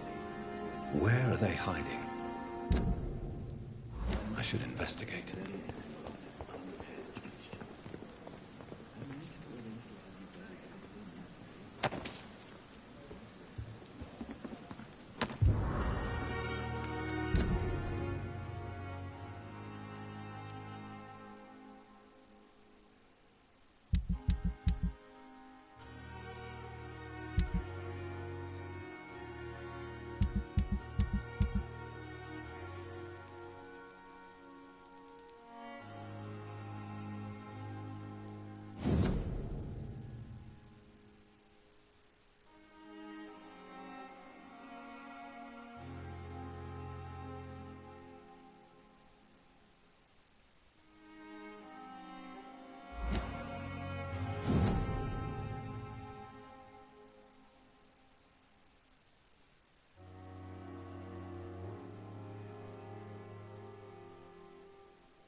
It's locked.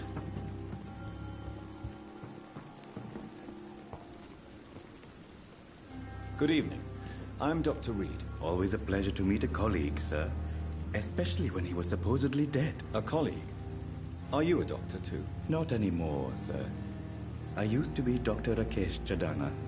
Now, I'm just Mr. Chadana, pawnbroker and humble guardian of this morgue. What do you mean, you used to be a doctor? Was your license revoked? No, sir. It is just that I like to be precise. I run a little pawn shop while taking care of the dead. But I used to be a real doctor.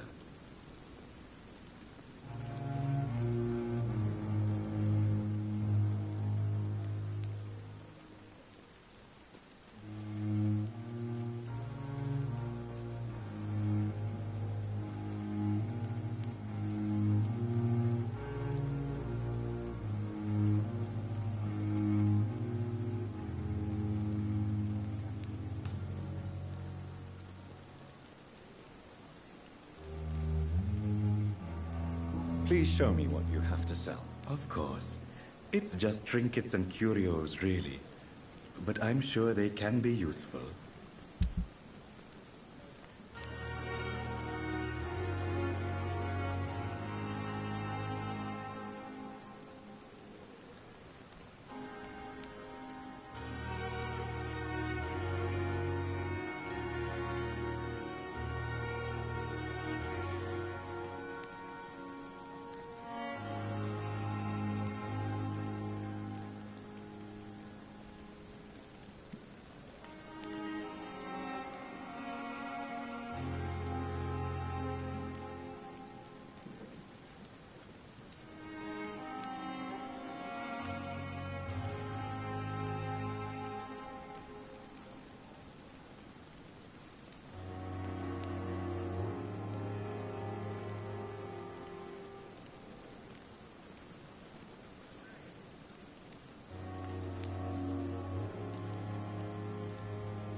I cannot enter.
It's locked, all right.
The life running in your... Good evening, Mr. Evening.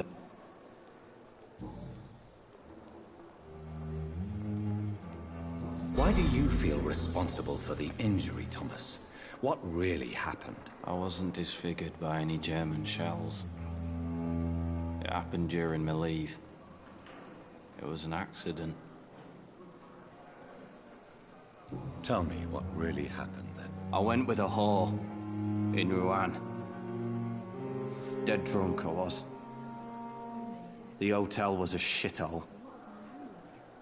There was a fire that night. Did you start the fire? Were you trying to avoid going back to the front? That's not uncommon, you know. No.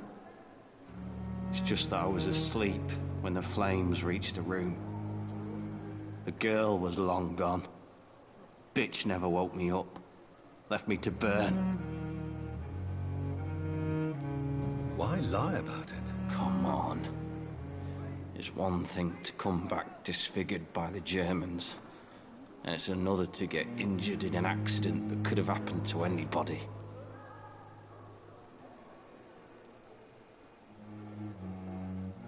Reconstructive surgery has been very successful for some soldiers. I don't want to wear a bloody mask for the rest of my life. I'd rather stay here and just be forgotten.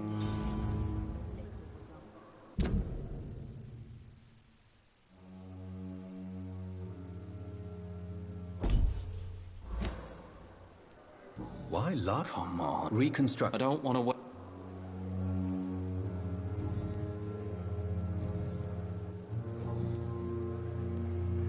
How close are you to Miss Horcroft? Are you aware that she thinks she is a vampire? To wait for her next nibble is the best reason to stay here. Every time she approaches my bed, she treats me like something tasty. A normal person. Aren't you afraid? She may hurt you if the game goes too far. She's quite harmless, I can assure you. Her head's broken inside is all. While I'm busted on the outside. But she's still beautiful. Living proof that there's hope for me.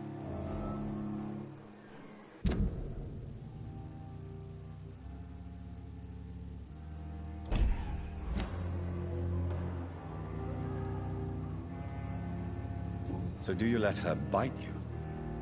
You know that's not sanitary. And why not? She's only supping a few drops of me blood. And the pain, it's real for once. She could decide to bite less willing patients. Then it's another good reason for me to stay here, Doctor. You do realize she's mentally disturbed. It's called the Cotard syndrome. She truly believes she's a vampire. In her madness, she never refers to my scars. And frankly, if I could, I'd join her world. It seems much more fun than the real one.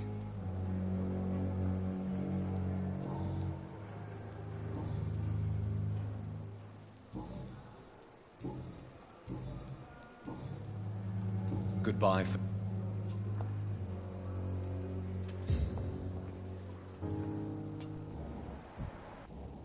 So many deaths. And what of my own life? It's here again. Good evening. I need blood, Doc. Tell me, Thelma, why do you feel so attached to Mr. Elwood? Why him?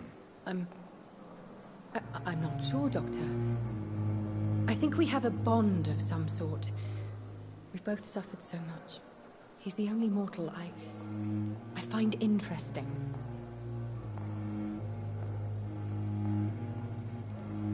Would you say you and Mr. Elwood are romantically involved? No. No, Thomas is a delicate soul. Even though he disguises it. But I am not the woman he needs. No, for I am a vampire, Doctor.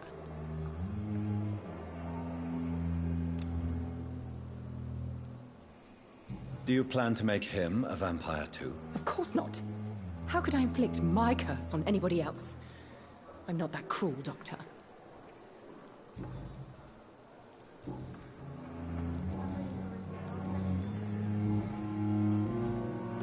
I'll leave you, Miss...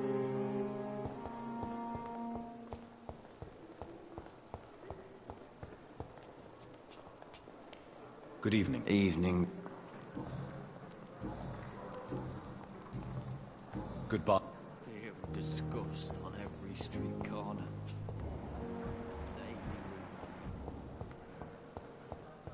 I wish I could be sick again.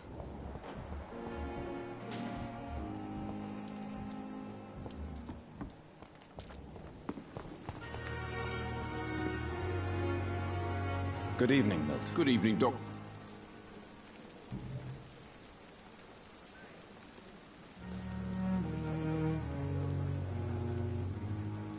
Tell me why you're extorting money from some of the patients here. If a patient wants a bed, he'll have to pay me a little fee. That's all. Where did you get the idea for such an immoral scam? Funny you should ask. The first time it was from a patient who bribed me to get a bed. It's only then I realized I could make a fortune. Admit it. Nurse Hawkins is more than your lover. She's also your partner in crime. Of course she is. How else could I tell which bed is free? I need to know that. Have you no shame? Don't you see the city is crumbling down? Today people are ready to pay to get a hospital bed. Tomorrow we may be fighting for food.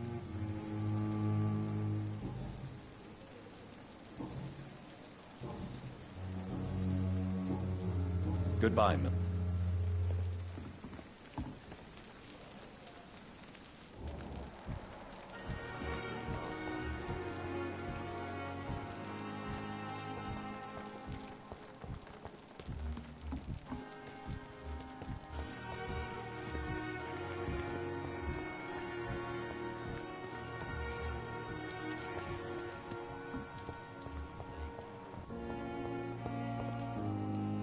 Good evening, Nurse Hawkins. Good evening, Dr. Reed.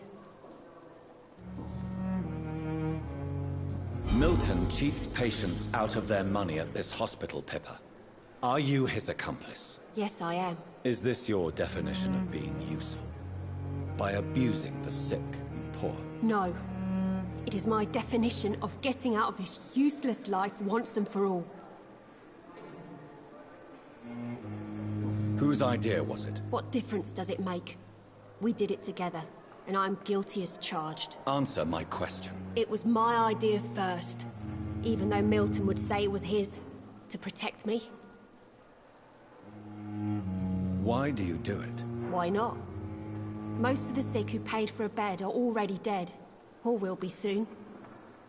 Don't you see the futility of all this?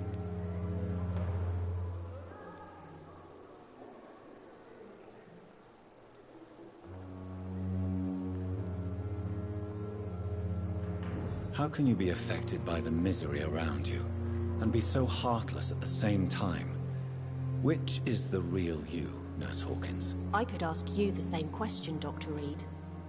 Are you more real when you lie to a dying patient, or when you grant him useless medication?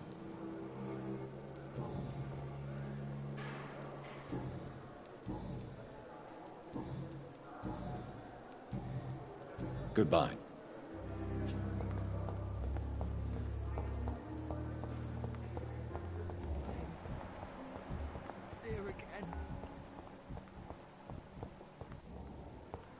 I cannot enter.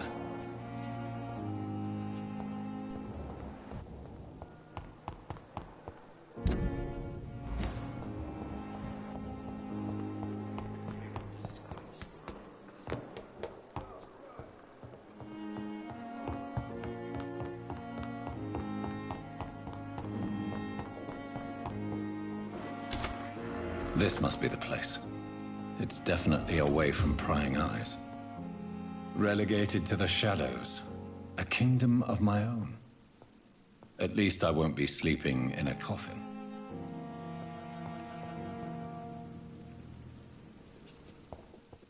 The flower's dying.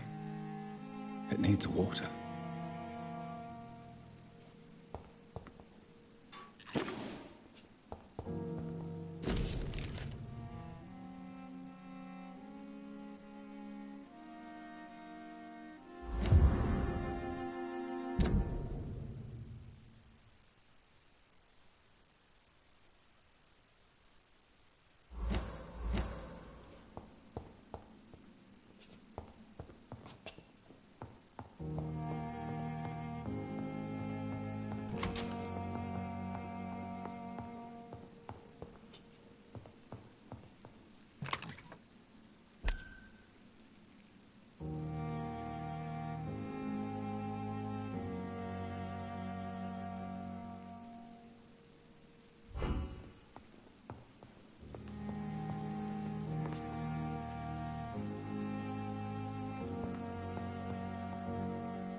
Oh, almost forgot that I'm streaming. Yeah, going off now, and